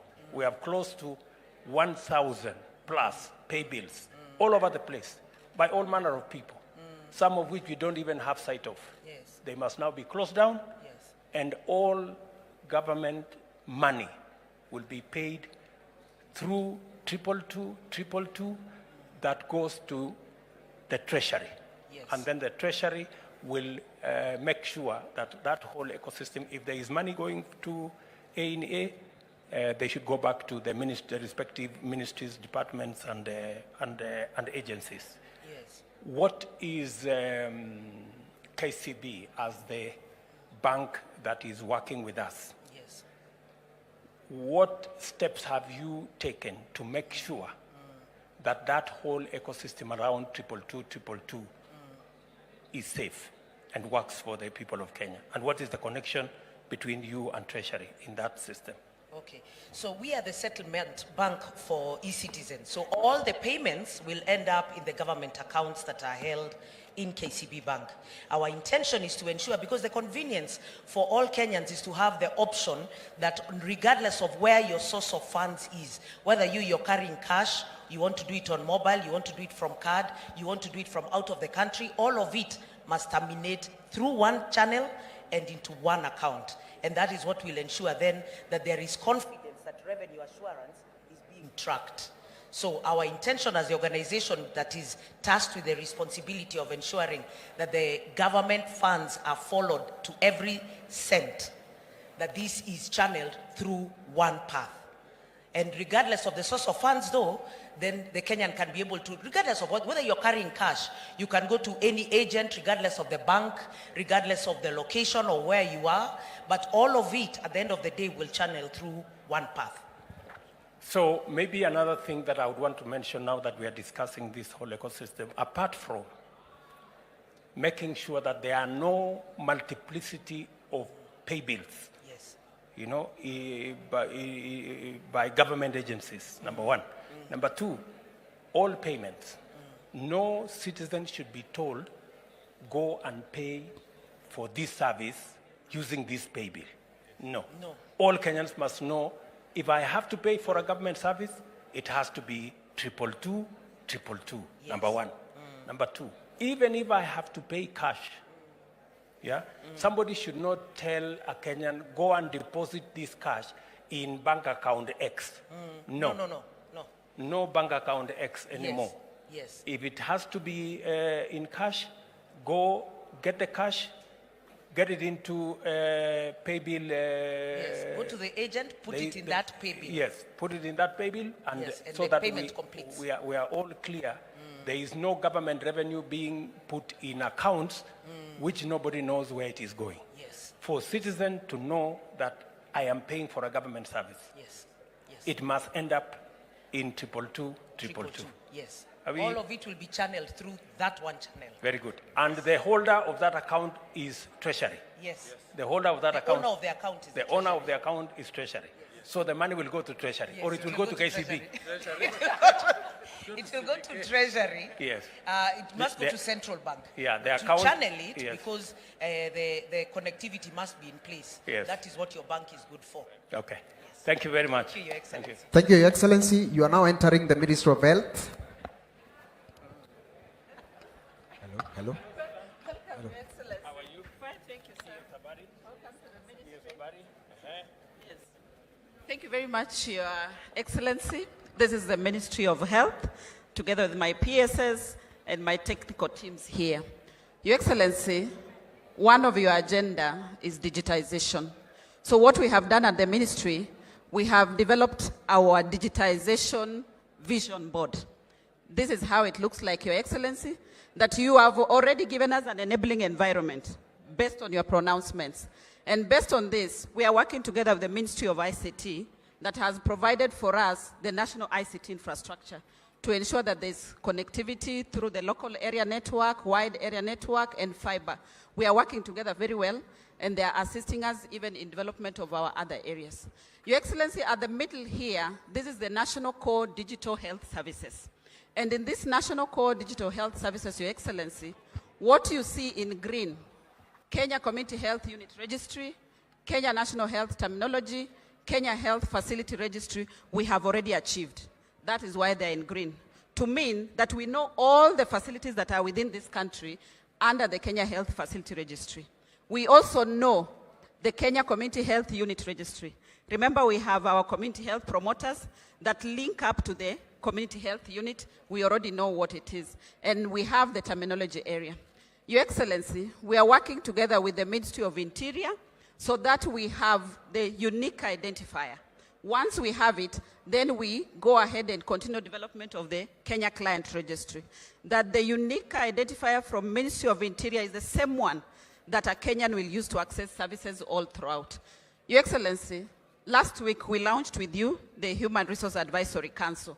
We want to have a registry of all health workers, that we know who they are, we know their cadres, we know how many years of services they have already done, when they will be retiring, and we can as well know how we transfer them from one facility to the other based on need. Your Excellency, all this done, we have a national shared health records. This national shared health records, Your Excellency, means if a Kenyan is accessing health services from whatever point, they don't need to move around with any kind of documentation. Remember, there are places that you go and you spend time because wanafungua file. So we shall no longer have kufungua file. You have your unique identifier that you walk through, and the records here are shared. Should one be transferred from one level of service to the other, they will find their records there. Your Excellency, on this other side, we have what we call the support services, where we have the electronic claims management system. The issues that we are having at NHIF, Your Excellency, those are going to be a thing of the past. Because as you move through the services, there is an invoice that is being generated automatically. Your Excellency, it is based on the costed items that we did. We have an itemized invoice. So the people here, their work is just to do claims management. Then we have telemedicine, Your Excellency, and we also have the National Logistics Supply Chain Management Service. This is where our KEMSA for health products will plug in. All the brokers in between, we are working towards removing them, Your Excellency. On this side is what we call point of care. And Your Excellency, you'll be pleased to know that one of our national referral hospitals, Moi Teaching and Referral Hospitals, you can book for an appointment online from your phone. You go through, you find they are prepared for you. Every point of care that you go through, your name and your details are already there. That is what we call point of care that will take care of inpatient and outpatient. Your Excellency, we have Itches. This is our app for the community health promoters. We have already trained them. They'll be collecting data. All this data then filters through to the national shared health records. We have a digital kiosk, Your Excellency. This digital kiosk is meant to create employment for the many qualified health workers who do not have a place to practice, that through their gadgets, then they can link up and even provide services to patients. And lastly, we have other point of care. Your Excellency, all this that you see here is the Kenya Health Interoperability Services. To mean all facilities, including Nairobi County, they have some form of digitization. But now we are providing this platform so that they are able to link through. Our aspiration, Your Excellency, is that all Kenyans will own their records. Besides owning, they will control who accesses and how they access at each point of care. Let's go to the next one. Your Excellency, this is a patient journey. Should one get unwell, this is where they start from the community level through our community health promoters, through this application, EKIS. And all this is logged onto eCitizen, Your Excellency. They come to the facility level where they are provided for services. Depending on the level, it could be level 2, level 3, up to level 6, where there's referral. Your Excellency, the previous I showed you, this is now electronic claims, where our reformed NHIF is going to be, and the other social health insurance scheme. Your Excellency, then we have the back to the committee for those who need rehabilitation services. They'll be sent back to the community, and we have our shared health records. Your Excellency, we have moved further at the ministry. We have a total of 28 active agencies. Of the 28 active agencies, 12 have already onboarded on eCitizen. We have mapped out all the services that we need to onboard on eCitizen. Almost 590 are mapped, but 414 are already linked on eCitizen. Let me allow my PS to demonstrate the other two. Thank you, Excellency. Just to demonstrate to you, we have a few of those services that have been onboarded. One is through Damu Kenya. We call it Damu KE. The Damu KE is an end-to-end management information system that automates workflows of the management of blood and blood products from vein to vein national, meaning from the donor to the recipient. The system facilitates track and traces the, assuring the transparency, accountability of the donated blood, because we want to make sure that that blood that has been donated is accounted and can be traced back to who donated this blood. So this system, Your Excellency, it's all in the, here is where you do the registration, so the citizen comes and his or her data will be captured, and once that is captured, then the end here is the donation certificate. But in between here is what takes place, screening of the blood and all those things. All that now is online. So that's the certificate, Your Excellency. And then this is the pharmacovigilance electronic reporting system where we give the patients to report cases of where there's adverse reaction or where they suspect that some of these medication that was given are not correct. So we have also put this in the eCitizen where they register, and this will be how they will be worked on. And then finally, there is a certificate, there is a registration form that they will get, they will fill. So this is the form they fill when they have suspected adverse drug reaction, where they report that they have these cases. Thank you. We have Jali. This is a very interactive system, Your Excellency, and this one now calls upon that if you have your mobile, we can start. As a citizen, my colleague will show you how the citizens would access it. But the most important thing is the WhatsApp number, 700797119. Yes, that's how it works, Your Excellency. Once you scan, then you're taken to WhatsApp, and you're able to ask any question that you would want the chat box to. Okay. You start with hello. So you start communicating. Yes. Okay.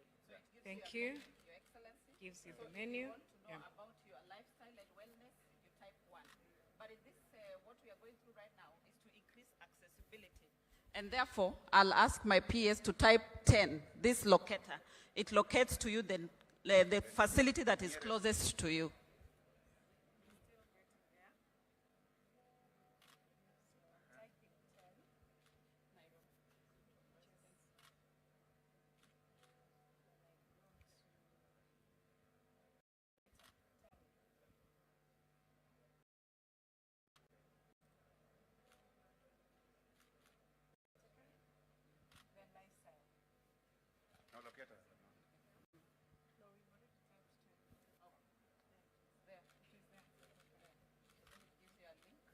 A link that you can click on.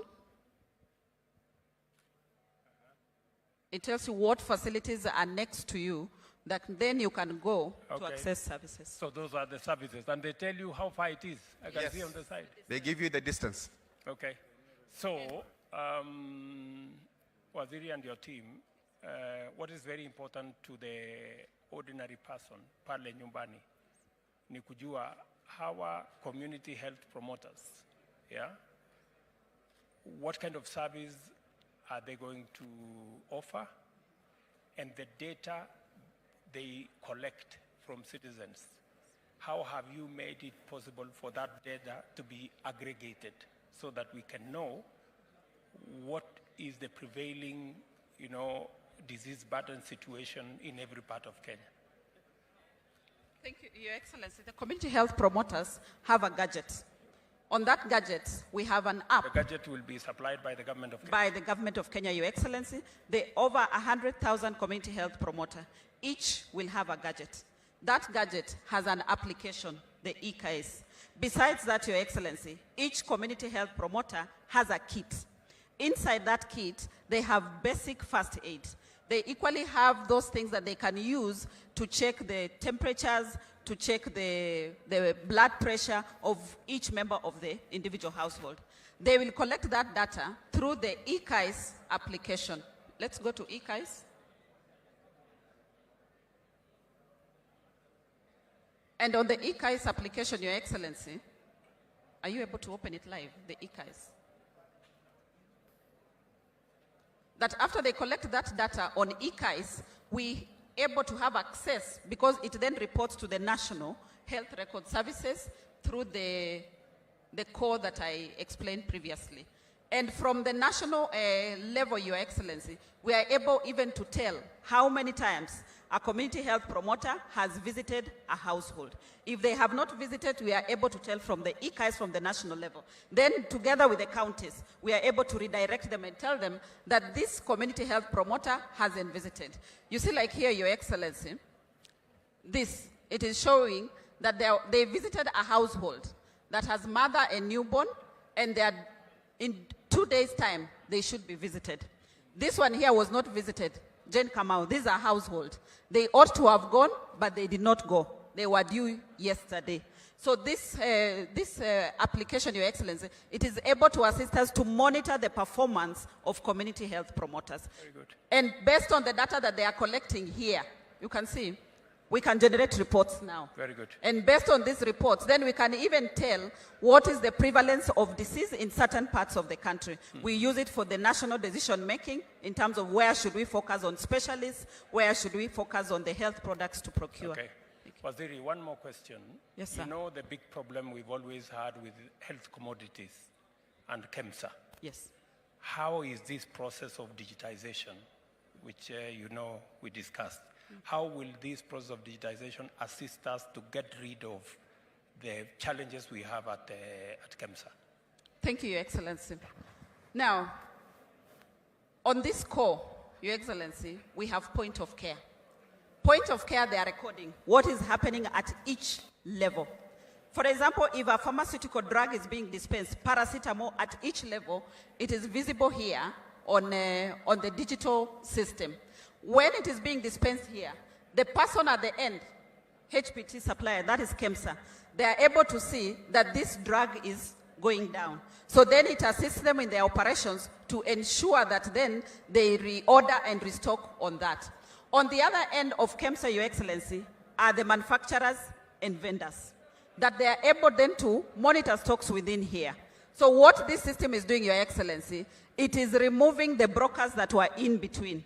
In terms of, what they were doing is just to increase the cost of products. So now with this system, it cuts out, because KEMSA has visibility of usage of the products on this end, and on this side, they have control because they have communication with the suppliers and the manufacturers of the items, Your Excellency. Similarly, Your Excellency, this system, it eliminates all the issues that we have had regarding claims at NHIF, because we have an electronic claims management system here. When this patient is going through all the services, information is being collected. So now you cannot introduce a fake patient in between, neither can you introduce a fake service in between, because we have an itemized invoice being managed with an electronic claims management system. Wonderful. Thank you, Your Excellency. Thank you very much. Thank you, Your Excellency. Welcome to the Minister of ICT. Welcome, Your Excellency. This is the Ministry of ICT. Here we want to espouse how we are leveraging on ICT to deliver the entire government development agenda, Your Excellency. You are aware that in your government's bottom-up economic transformation agenda, the digital superhighway is a standalone thematic area because it is an enabler to all facets of what we want to do and also a critical success factor moving forward. So we will illustrate how far we have gone in the delivery of digital infrastructure, where we have the establishment and operationalization of the 25,000 free Wi-Fi hotspots, the 1,450 village digital hubs, the rollout of the 100,000 kilometers of fiber, the setting up of the data centers, and then how, through the Office of the Data Commissioner, we are coming up with an elaborate risk mitigation framework that ensures both data privacy and data security. On the flip side of it, Your Excellency, with that infrastructure in place, we are also going to illustrate how we are leveraging on ICT to move away from the traditional way of doing business to e-commerce. We will also illustrate how we are facilitating optimal exploitation of the potential of the creative industry through our studio Mashinani, which is domiciled within the Kenya Broadcasting Corporation. We will also illustrate, Your Excellency, how through ICT we are facilitating virtual registration of journalists through the Media Council of Kenya. So we'll start with PS Professor Kisangani to illustrate what we have here with respect to e-commerce. Thank you, Your Excellency. Our journey has been a long one from this booth. I'm sure you used it one time. As you are calling, people are still queuing to pick it. But you can see we have moved even in terms of the post offices. We are no longer using, some services are not going through this because they are digital. You can deliver letters through the courier services. But as you can see from this illustration, Post Office has already done 772 services, passports delivered through this procedure, and we can still do other things in agriculture, and so long as you just make your order, you can make your order and the pay, and the poster can deliver even to the last mile. So that's where we are, and we are no longer storing money in boxes and strong rooms. Now we can use the digital transformation to do that. So I think you could say, CS has mentioned something about registration of journalists, Your Excellency, and this is where the Media Council is. They have been registering journalists. All you need is to make an application using your phone, and then you will have to be approved and then registered. So anytime they come to functions like this one of yours, they will be just checked, and then that verification can be done, Your Excellency. And I think this is a pet project to you. You have been talking about talent building. Studio Mashinani is here. They are just demonstrating the training that we undertake at Studio Mashinani as they develop talent in music and acting, and KBC is on it, and it has been doing a very good job. So here is where we shall have the creative economy developed from our KBC studios, and then we make money out of that. Thank you, Your Excellency. Then, Your Excellency, let's come to the digital infrastructure here. PS Tanui will take us through the digital infrastructure and other facets of our digital transformation agenda. Welcome, Your Excellency. Supporting all the other sectors is one of our roles to ensure we deliver for support health, agriculture, and all the others, and to support a real transformational agenda.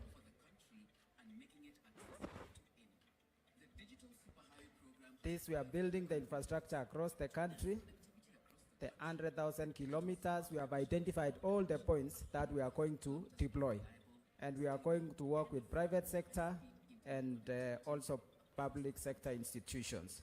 And the main 5 points, Your Excellency, on the digital superhighway, This rollout of 25,000, 1,450, automation of government services, implementation of the physical addressing system to support e-commerce, and digital skills that will focus on jobs and entrepreneurship. Your Excellency, to ensure we connect effectively, we are going to also explore new solutions like this satellite solution. One of the satellite solutions that can be used where there is no fiber will connect. And Your Excellency, the digital super highway goes to the device, and this is one of the devices that we are working with the private sector. Michael is from Safaricom. These are the devices.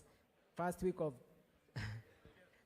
of August, around there. I want you to speak to that. I had a candid discussion with Safaricom, all the other telcos.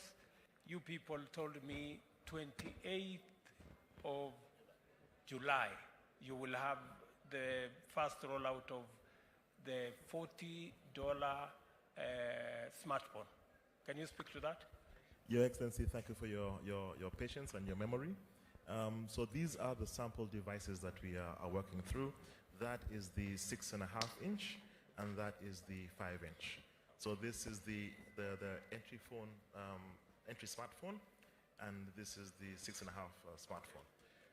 These are actually the test devices that we're working through testing and to be submitted for formal approval from a testing perspective. From a timeline perspective, we are working through. Oh, sorry. We are working through the process of the factory setup. The first part of the assembly equipment is now in country and being cleared. We are looking at the next couple of weeks, so we are fairly confident in saying that in August we will have the August, device out. are you telling me to tell Kenyans that in August they can buy one of these phones from your enterprises? Your Excellency, in August we expect that the factory will be producing phones that will be ready to go to market. In August? In August. In August? In August. This year? August 2023. Thank You you. said it. Your Excellency, to grow the digital economy and attract investment, we have the Office of the Data Protection Commissioner. She can speak about some of the things she's doing. Thank you, Excellency, and welcome to our stand. Our role as the Office of the Data Commissioner is to spouse the digital economy. And you know, in the era of digital economy, there's a lot of information exchanging, and that is personal data. So we are responsible for making sure that is safe towards digital economy. To Your Excellency, because of the data protection regime, we are able to get more investors into the country so that they are able to invest in this economy. Thirdly, Your Excellency, as an office, all our services are online. We have registration. Your Excellency, you launched the portal. As we speak, we have a portal here to show we have over 3,000 who have registered since January this year. Also, we have complaints. Anyone who is, just to give Kenyans confidence, if there is a breach in as far as their data is concerned, they can file a complaint with us, Your Excellency. Thank you. Thank you, Your Excellency. And here we have one of our entities concerned ICT Authority and helping us to implement most of our programs. Welcome. Thank you very much, Your Excellency. Welcome to the ICT Authority. We provide technology to power government digitization. And for us, the aim is to improve the quality of life, accelerate economic growth, raise productivity and national competitiveness. Your Excellency, we have walked a long journey in the area of automation, as you've seen from the old technology. But really what we are looking at is establishing and coming up with an intelligent government where all entities speak to each other and it is citizen-centric. We are guided by one point of reference. We have put together all our plans to support all the sectors in one plan, which we are calling the ICT Master Plan. And this plan is also providing investors with opportunities where they can be able to plug in the sector. We do have, under the plan, 4 key pillars, Your Excellency. Our PS has spoken to the digital infrastructure, the work we are doing on the rollout of fiber and Wi-Fi.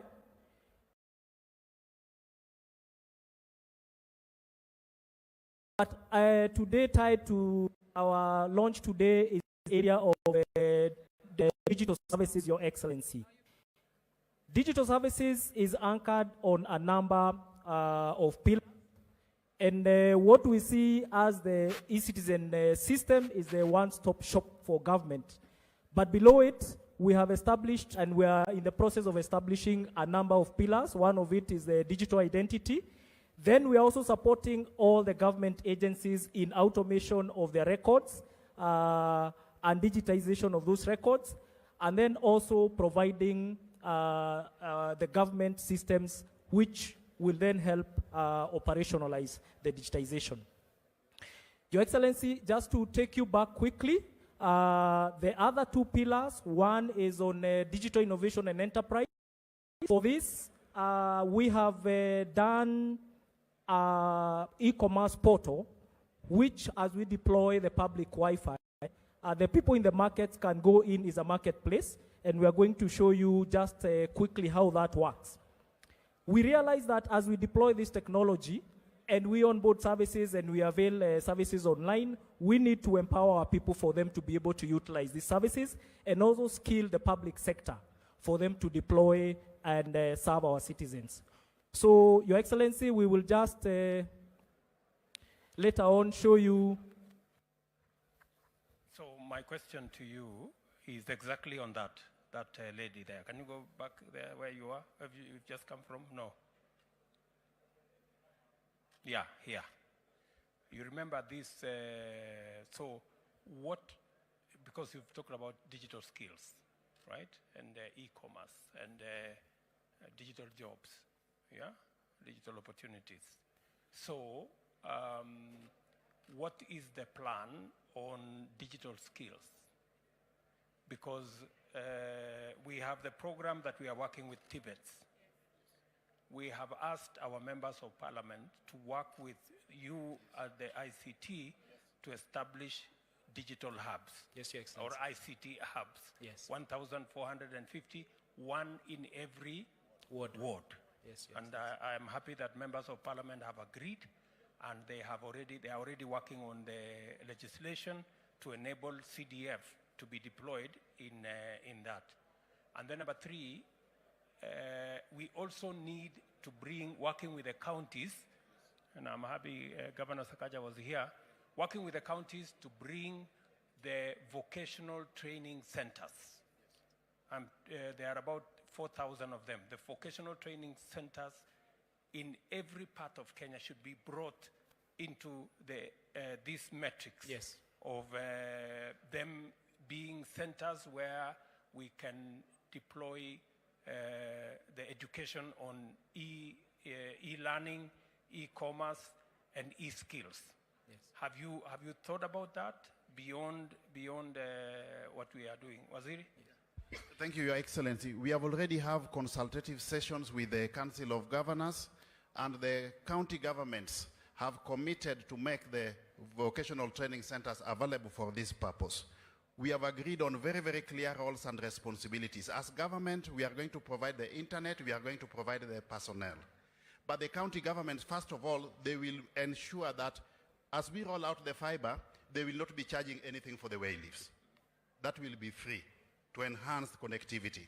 They'll also then subsequently ensure that the polytechnics are available for us to deploy the devices, and they are going a step further to facilitate defrayal of the cost of electricity in all those institutions, so for purposes of sustainability. And have you also considered, just in case the counties don't have the money, for example, to put up an extra ICT facility to be used in the Tibet, in the vocational training center? Yes. Have you considered how we can work with members of parliament?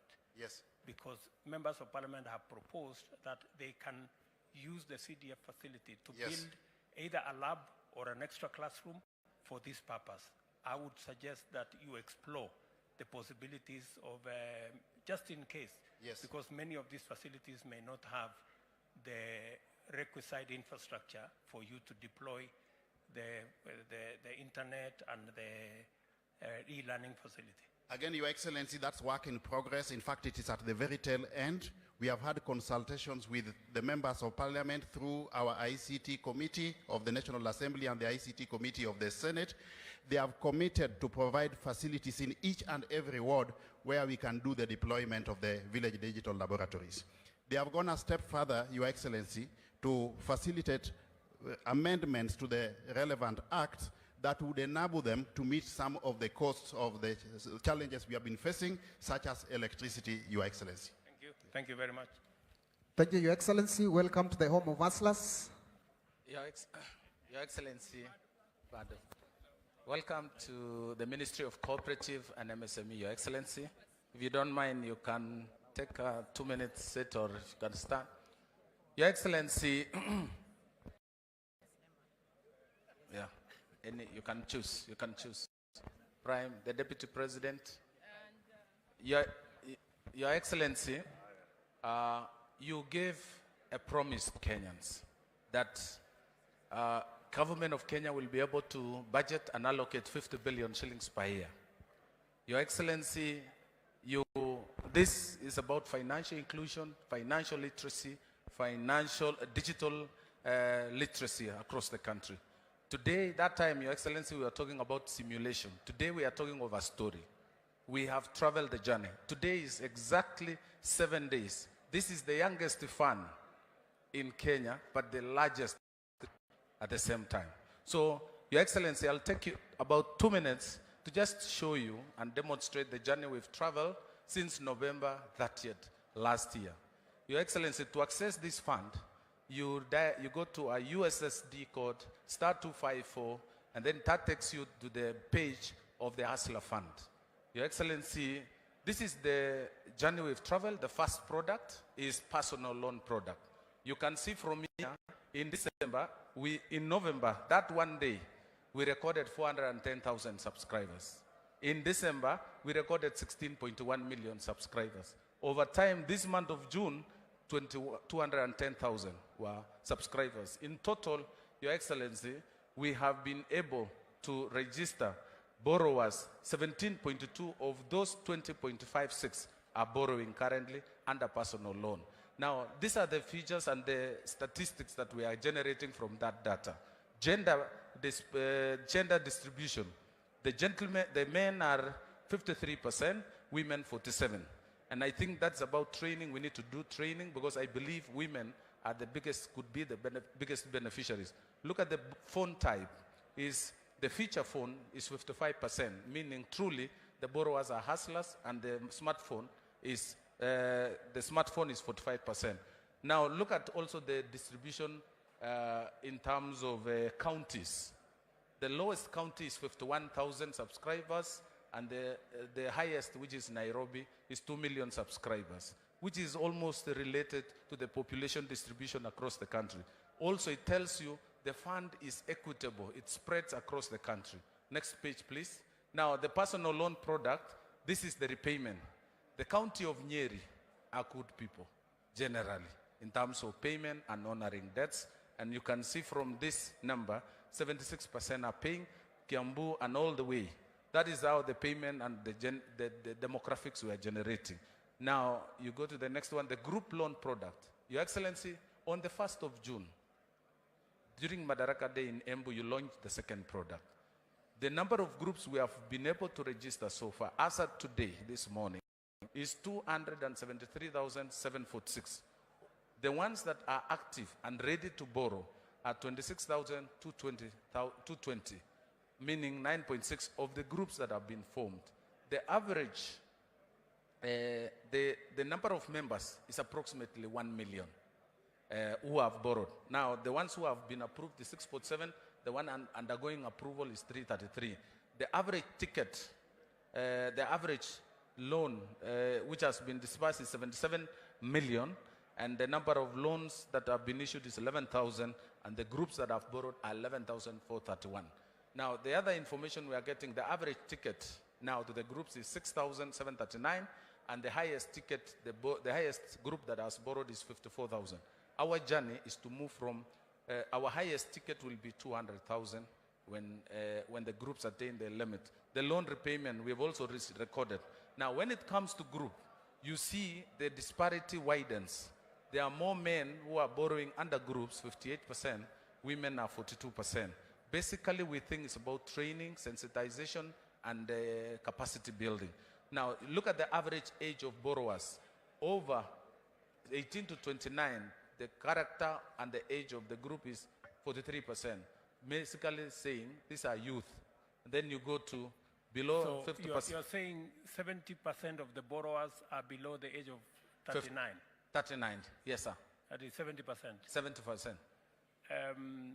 When you go to the average ticket size, yes, our plan was they should borrow between 20,000 and 200,000. 200,000, excellent. So the highest at the moment is 54,000. Is 54. Is that's the highest ticket? So far.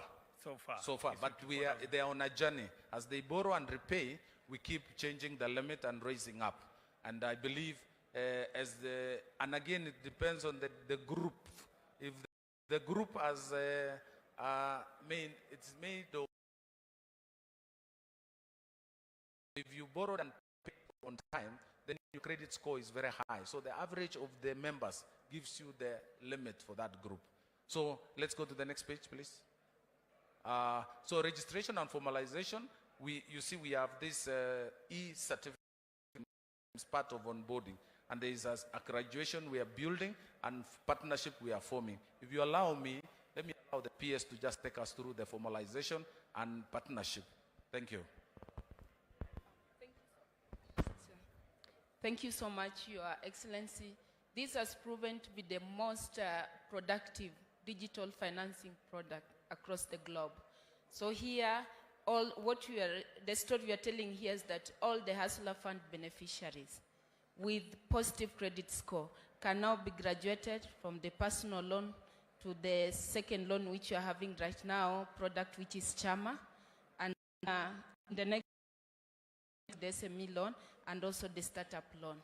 But again, there is an opportunity now to graduate them based on their positive to the Youth Enterprise Fund loan, to Wezo Fund, and also for those ones who are interested in borrowing loans to invest in the manufacturing sector to the level of 20 million shillings, they can also access through KIE without necessarily providing collaterals, because now we are building a culture of credit score.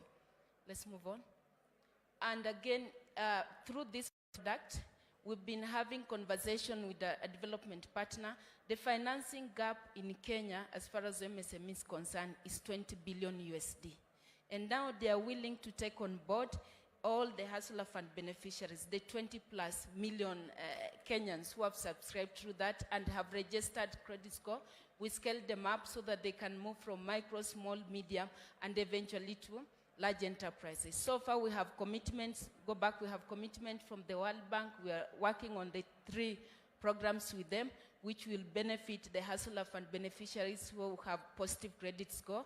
We have KFW, who have put in 3 billion Kenyan shillings to support entrepreneurship development, again, of the Hustler Fund beneficiaries.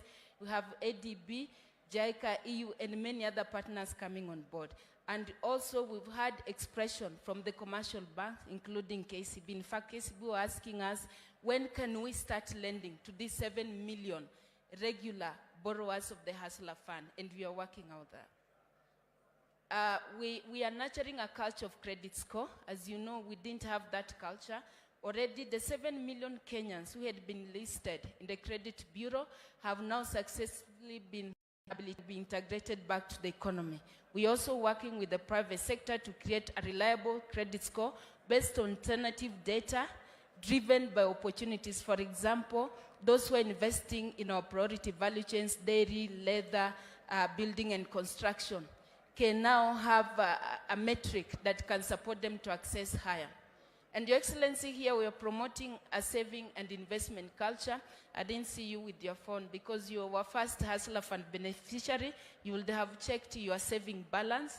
But I know Mheshimiwa Lelengemit can be able to check. She has been a very good borrower. As I take His Excellency through this slide, start checking your saving balance for us. And here, so far, through the mandatory savings, we've been able to mobilize about 1.6 billion in just 8 months. And also, we can talk of a voluntary saving, which we just launched 3 months ago, that is now has risen to 60 million. Through this culture of saving and investment, we are asking our hustlers can now invest in housing, can invest in health insurance, in education, and any other program that can benefit them in future. We are now, Your Excellency, through this particular progress, we are now transiting our society from social protection to social security.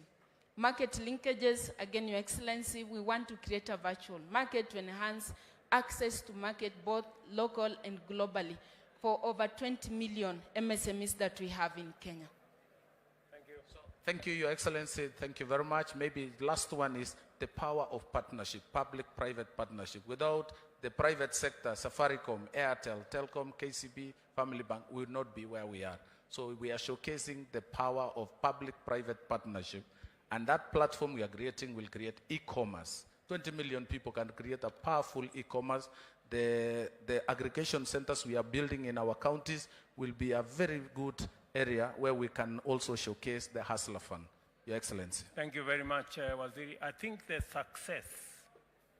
success of the Hustler Fund that is built on a digital platform speaks to the whole of government approach to digitizing government services.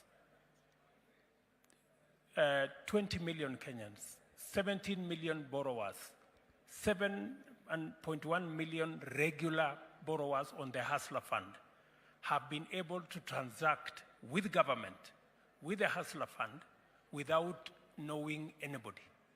They didn't have to go to no office, they didn't have to speak to nobody, they didn't have to pay no one.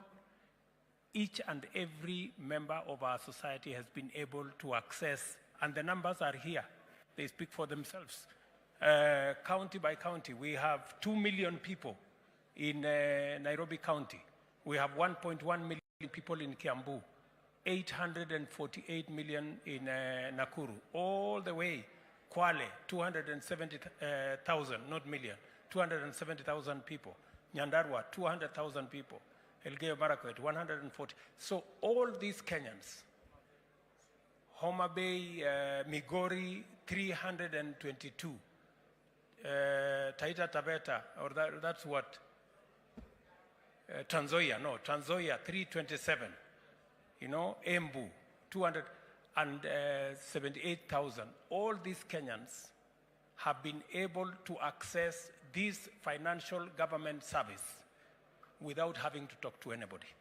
It is the same reason why today we are launching another 5,000 government services that will travel the same journey as the Hustler Fund. You don't have to know anybody. You don't have to go to no office. You can actually interact with government, access government service, pay for government service without having to go to no office or to see anybody or to bribe anybody or to influence anybody. That is the kind of government we are building. On a digital platform, using technology, we can make government efficient, we can get government effective, and we can make government accountable. We don't have to lose any money because of pilferage or because of interaction or people, Kenyans having to bribe anybody to have access to any government service. I know members of parliament like Mr. Lelmengit here, they were waiting for government to give them the Hustler Fund money so that they can go and set up an office and distribute the money to their supporters. I'm sorry, Mr. Lelmengit and your group, that it was not possible. The digital platform assisted us, and we made things easier for you. You don't have to struggle identifying people. You don't have to be blamed for giving this guy and not giving the other guy. Technology has made a lot of things easy for us. Did you have something to say, Mheshimiwa? Yes, Your Excellency. I'm also a beneficiary of the Hustler Fund. From the first day, I borrowed 5,000 when you launched, 500 shillings when you launched.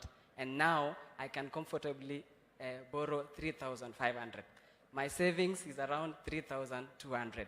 And we have voluntary savings, and we have mandatory savings. So it depends. When it's you borrow, for example, you borrow 3,000 shillings, mandatory savings is 150 shillings. Okay. But we can also add on the voluntary savings. Very good. Thank you, Your Excellency. Thank you very much. Congratulations. Thank you, Your Excellency. Karibu to the Minister of Foreign Affairs and Labor. Karibu, sir. Karibu sana, Your Excellency. Here it's a partnership between the Ministry of Foreign Affairs and Diaspora and the Ministry of Labor. It's about Kazi Maju. We're also cutting the middleman. So what we've come up with a platform whereby Kenyans can go online and look for job opportunities all over the world. So we'll be posting a lot of opportunities from different countries. You go in there, you find a section where you can put in your details. It connects you to agents who are recruiting people from different parts of the world or even from this country. You are able to also be able to get a skill assessment done so you can look at the different opportunities, and we connect you directly to the employer. It goes all the way until you leave the country with even a stamp that allows you to leave the country, that immigration has cleared you, that you are going to a job that is known.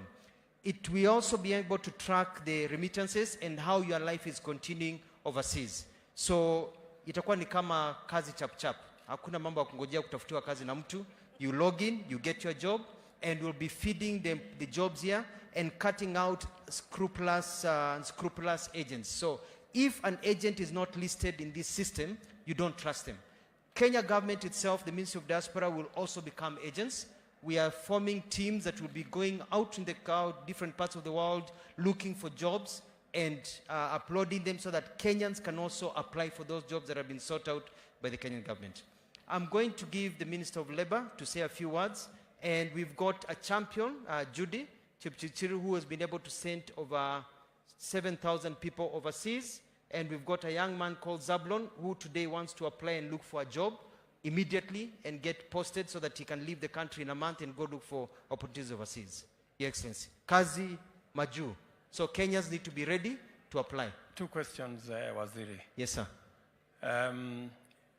I asked you and your colleague in Ministry of Labor to work on bilateral labor agreements so that we can have a framework where Kenyans access the jobs in a manner that nobody takes advantage of them. We negotiate ahead of time. We know how they are going to stay. How far are we on the matter of bilateral labor agreements? Question number one, because that's the correct framework for us to do it. Number two, you know the intention of this government is to make sure that we take our remittances from 400 billion to 1 trillion. Beyond. 1 trillion is our mark. How many jobs is the target for the next 5 years? How many Kenyans do we want to export as labor to other countries? What is the target? Thank you, Your Excellency. The first one about bilateral labor, and I'll let my colleague also answer some of the questions. I don't want to hog the microphone. As the Ministry of Foreign Affairs, we make sure that first we have bilateral agreements, frameworks with different countries. For example, in Australia, they are looking for people as low, not as low, but people who don't even need to have a lot of skills. You can go there with a bit of skill as a barrister, you can go there as a little skill as a sweeper and all that.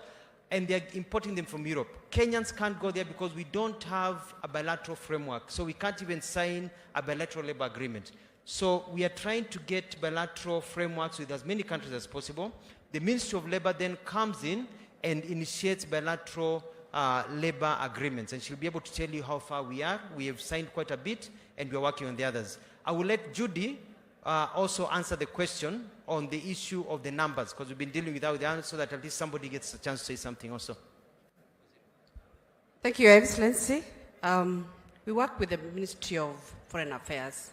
This is an integrated system. We call it Diaspora Labor Integrated System. On this system, we have everyone here. We have the job seeker, we have the recruitment agencies, and as a ministry, we do the bilateral labor agreements.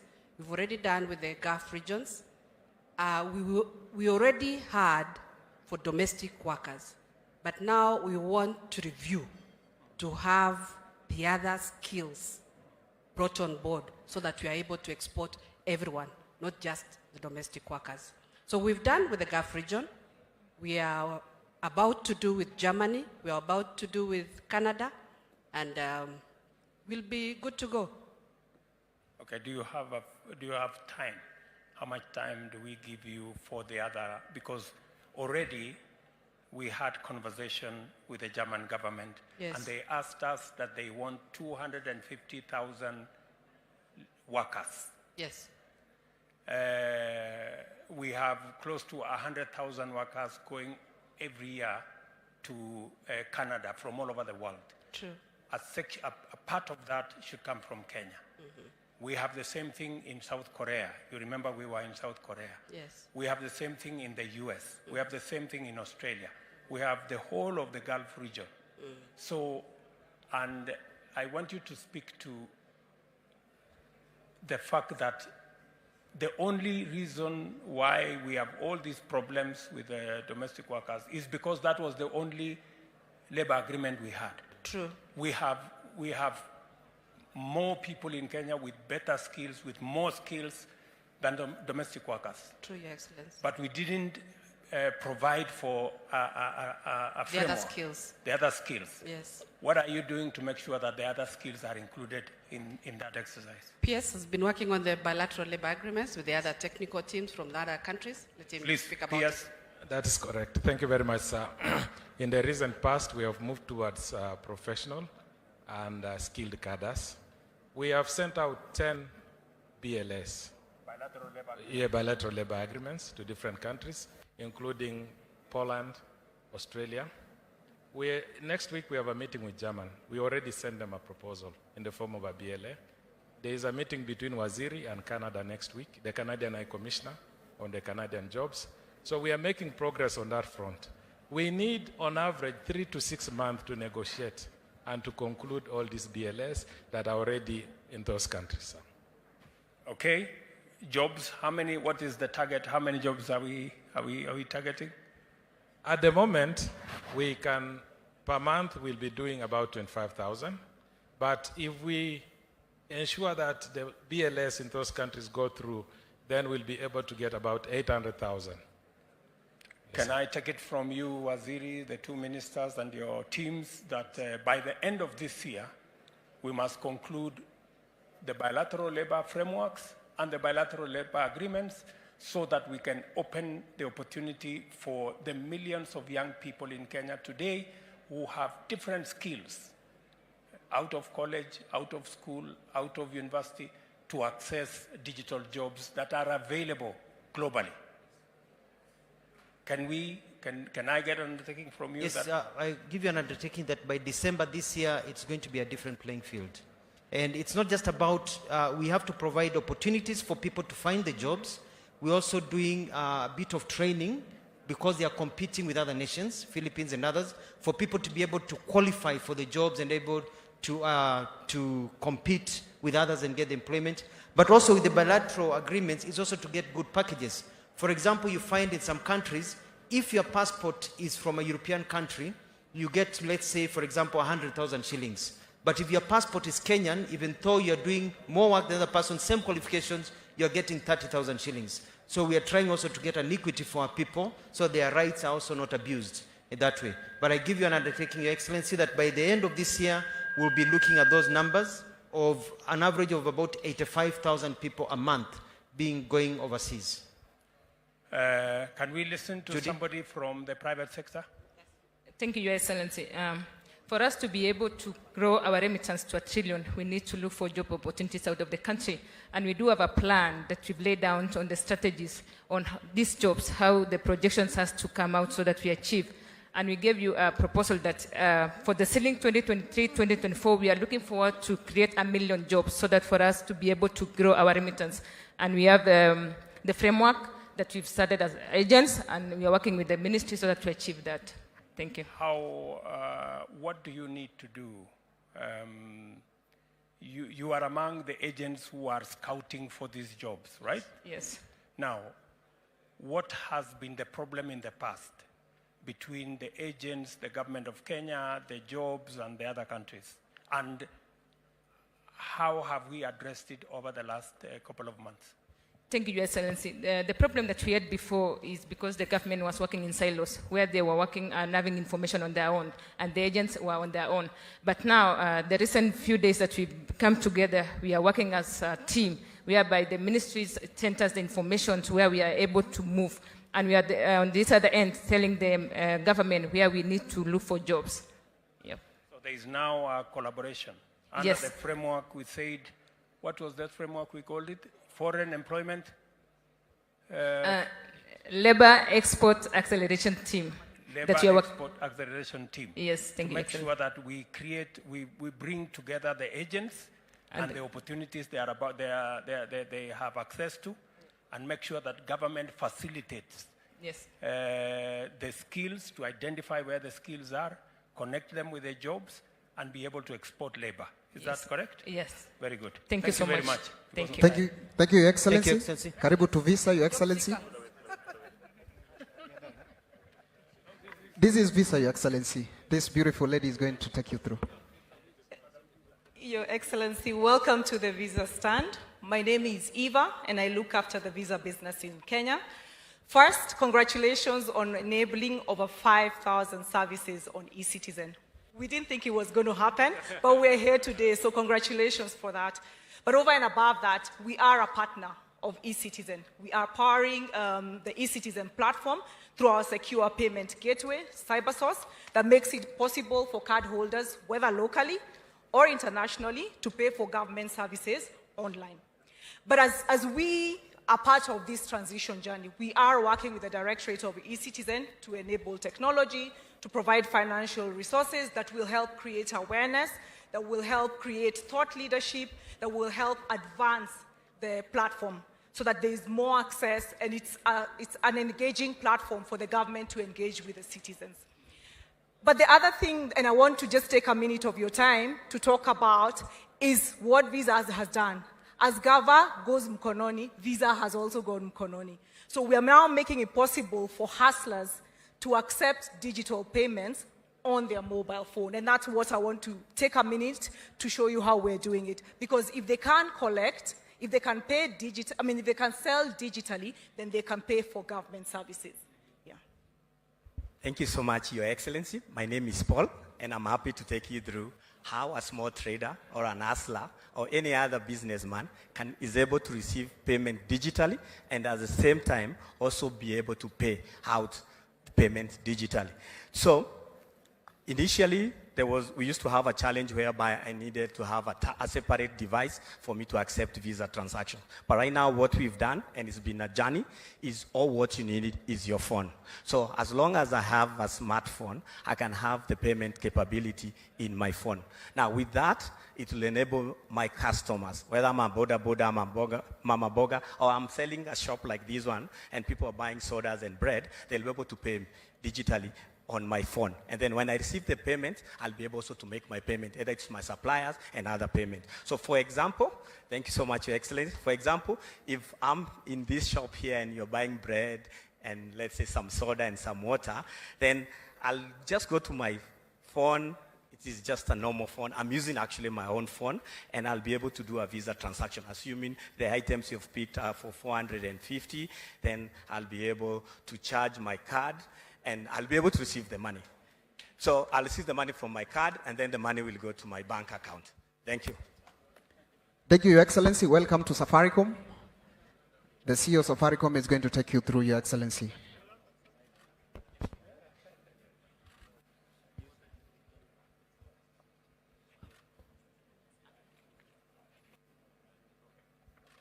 Yes, welcome. Very good. Sorry, sir. Yeah. So you welcome, Your Excellency, Honorable Cabinet Minister. So you welcome to Safaricom.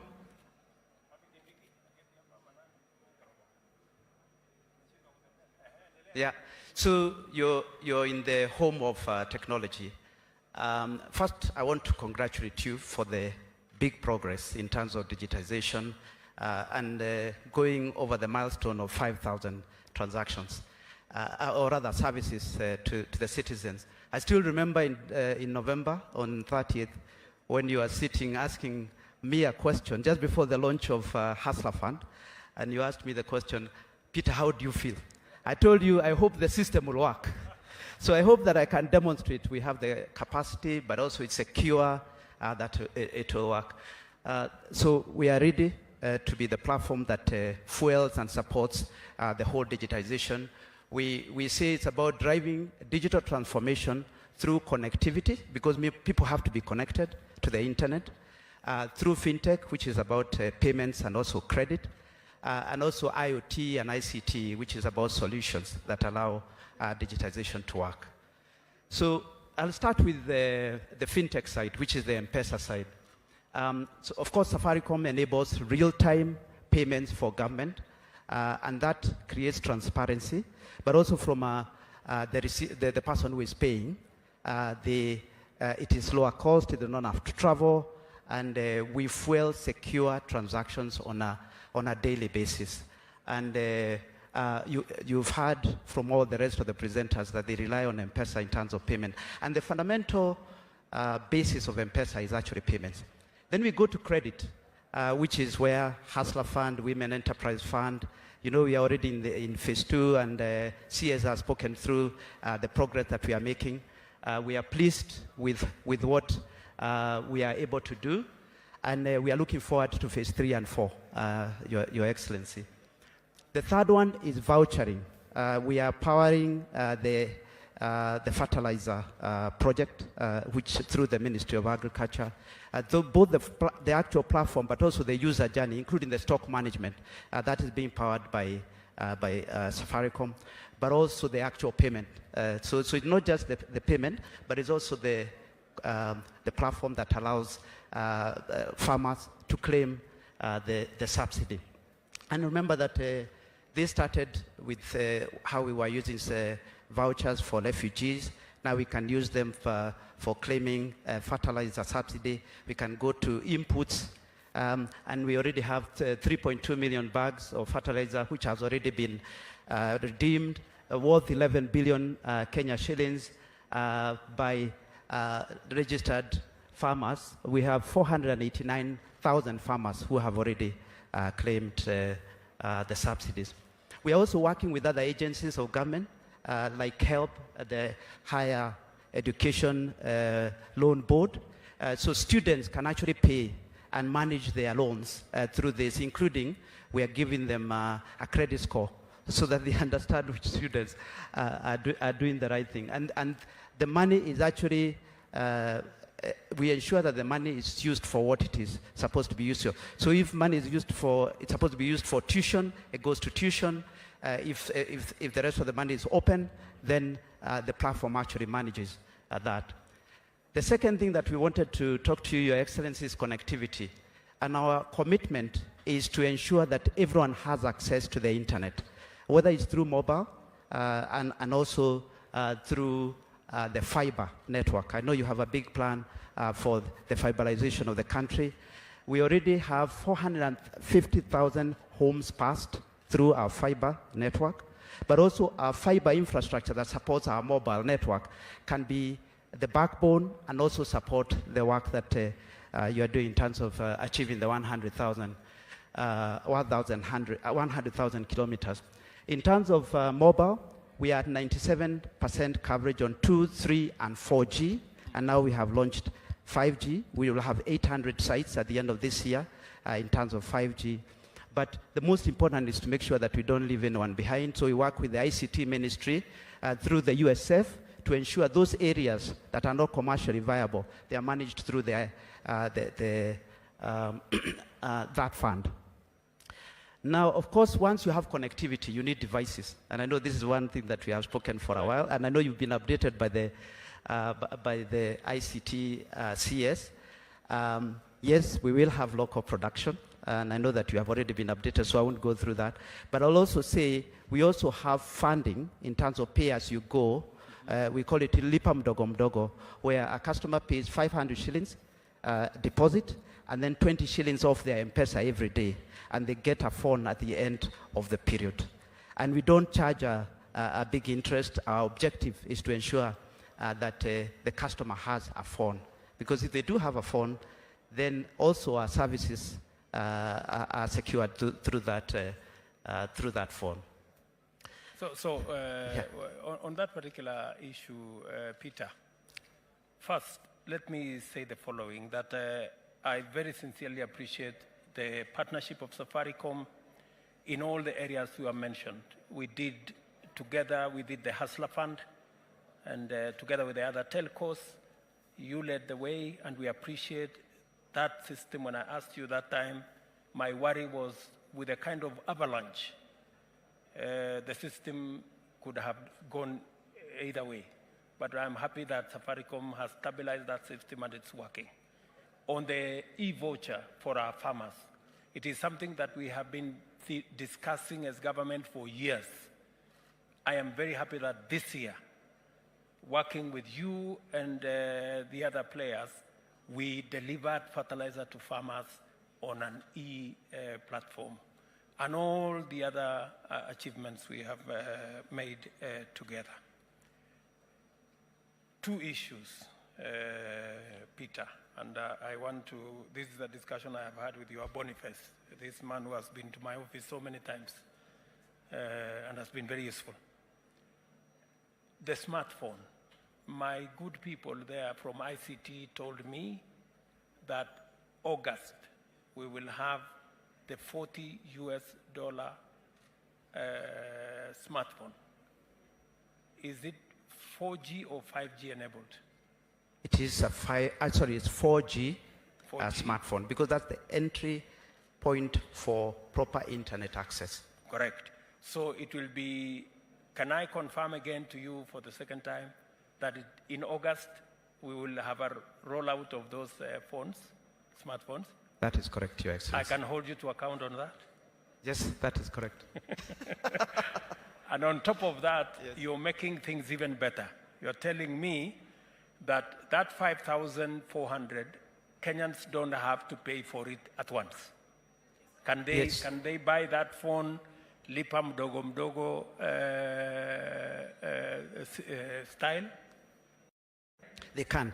So they can have the option, yes, of buying through lipa mdogo mdogo. They can buy it cash if they want, yes, but they can also have the option of going through the credit. So this smartphone that will allow many Kenyans to access all these services can be available. They pay down 500 shillings, pay 20 shillings every day, and own the phone finally. That is correct. That's correct. Yeah. Wonderful.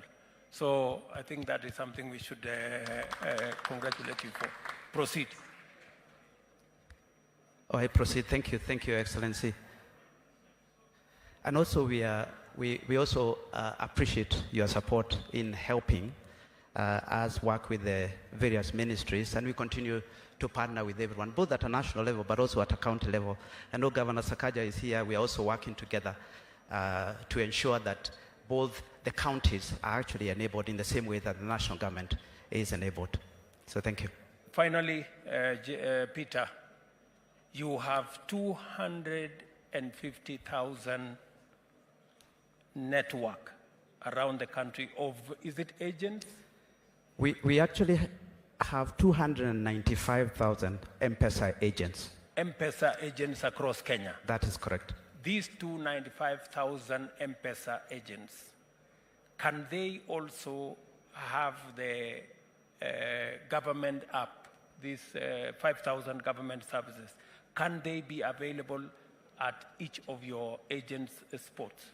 Yeah, in fact, that was the next point I was going to say, that we are happy to support the ministry and also your government in opening up the network, the agent network, to be able to serve Kenyans by having the ability for a person to go and visit, the agent. Work with the ministry to work through the process of doing that. So whether it is 295,000 or it's a smaller number, we can work through that so that we make sure that those agents are also trained to make sure they can deliver the services. But there are points of sale that can allow citizens who go there every day anyway for M-Pesa services to access government services. The second aspect is on our M-Pesa Super App. Now on the smartphone, we have 8 million customers who have already downloaded the M-Pesa Super App. So they don't have to use USSD. They can actually go to the M-Pesa Super App and access the e-citizen. So we'll put the e-citizen as a mini app on the M-Pesa Super App. You can see the Hustler Fund mini app is already there. Now we'll be able to put the e-citizen as a mini app on the M-Pesa Super App. Just to give you an indication, about 7% of the revenue that M-Pesa comes from the app itself. It shows you just how important it is to actually give people smartphones, because they do more with their lives. And you can see they have many other services that they can access, including credit and other lifestyle services.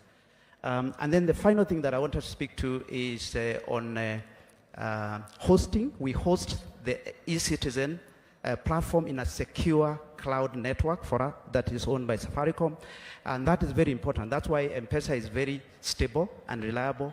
So we host the e-citizens in a way that is secure. So as we digitize the ecosystem, it's important to emphasize security. And we have one of the best cyber security defense center at Safaricom. We have had a lot of banks and everyone stealing our people because we do have very, very good skills on the cyber side. We also are now looking at IoT, which is Internet of Things, working with, say, utility companies or transport companies. This is how you connect devices. So, for example, on non-revenue water, we are working with EDOAS, for example, as a test and as a pilot to make sure that they can get a solution that allows them to reduce the non-revenue water. We can work with the Port Authority and others in terms of, and even the KRA in tracking transport. Good. Thank you very much, Peter. I think that's quite a good story. And I agree with you that cybersecurity is going to be the next big thing. As we transit government services onto the digital platform, we must be careful that it is secure. We appreciate what Safaricom is doing, but I've already instructed Waziri here to work with his team to make sure that we have a backup of all the services of government at the DOD, and we have another backup at a secure place, which I have told you where you're going to have several backup facilities, and that because of the sensitivity of this platform, now that the whole of government is moving into that platform, security becomes front and center. And I have told Waziri here to consult with his colleague, Owalo, so that we can consolidate the whole of the e-citizen platform at the Ministry of Interior, so that we are also seized of the security requirements that are necessary to secure the delivery of government service on a platform that cannot be accessed by people who don't have to. That's great, Your Excellency, and we'll continue to work with the team. The final one is the communication itself. So we've worked with PHB Talk and the rest of the team in terms of coming up with the comms, and you've talked about the channels that we can enable, including the communication. We are experts in driving brand. You know what we did with Hustler Fund. We can also support on this, and very, very happy to be involved. Thank you, Peter. Your Excellency. Thank you, Your Excellency. We now welcome you to the world of digital content creators. Your Excellency, these are among the 1,000 jobs that are being created by digitizing.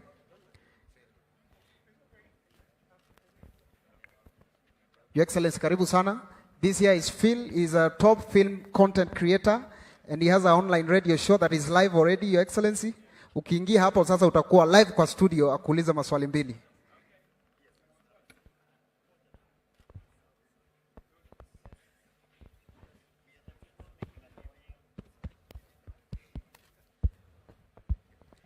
We are the people making a living out of the internet connectivity and digital content creation. And on this channel, we just have conversations with men and women who've achieved success so that we understand the path that they took. Tunataka kujua, How does one man out of 50 million Kenyans become the president of the Republic of Kenya?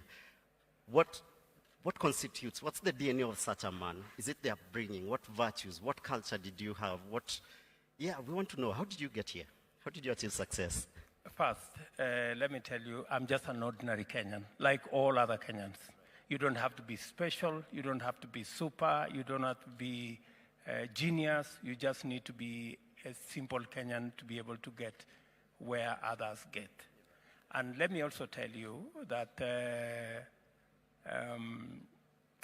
we're all equal, both before God and before our Constitution. And you don't have to be special to achieve, or you don't have to be extraordinary to achieve extraordinary things. You can be ordinary, but still achieve extraordinary stuff. And being a leader is just like being an artist. I would also ask you, how did you, out of 50 million Kenyans, be the special guy that you are in your field? Manzi. So it's just all of us are special in our own way. All of us have talent gifted differently. Not everybody can be president. Not everybody can be an artist, a good artist like yourself. It is just the paths people choose. But that does not make you extraordinary or special. It's just that you have an opportunity. God brings opportunities across. Hard work, determination, focus, drive, passion, takes you there. But you have to be available to do what you must do. Let me say this, that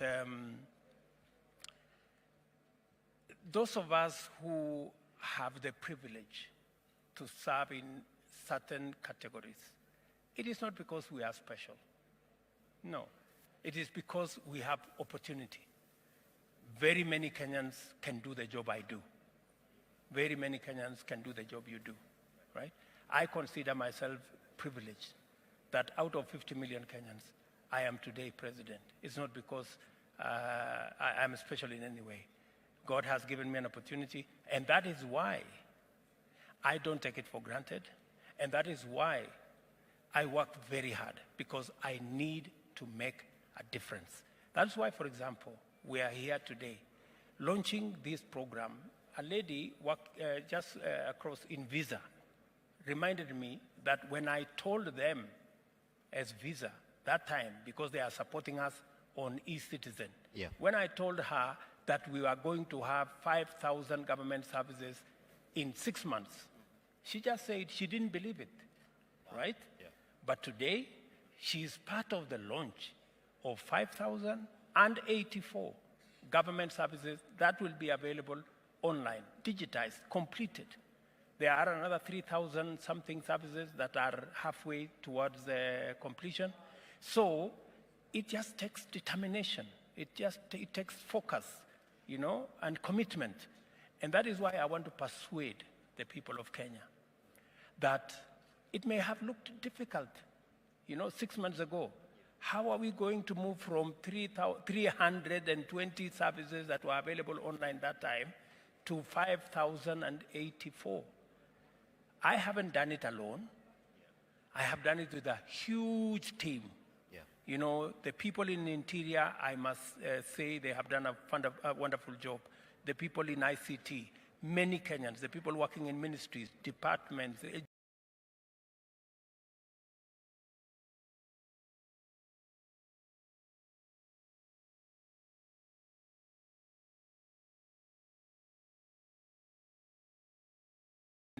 they have been part of this.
whole exercise.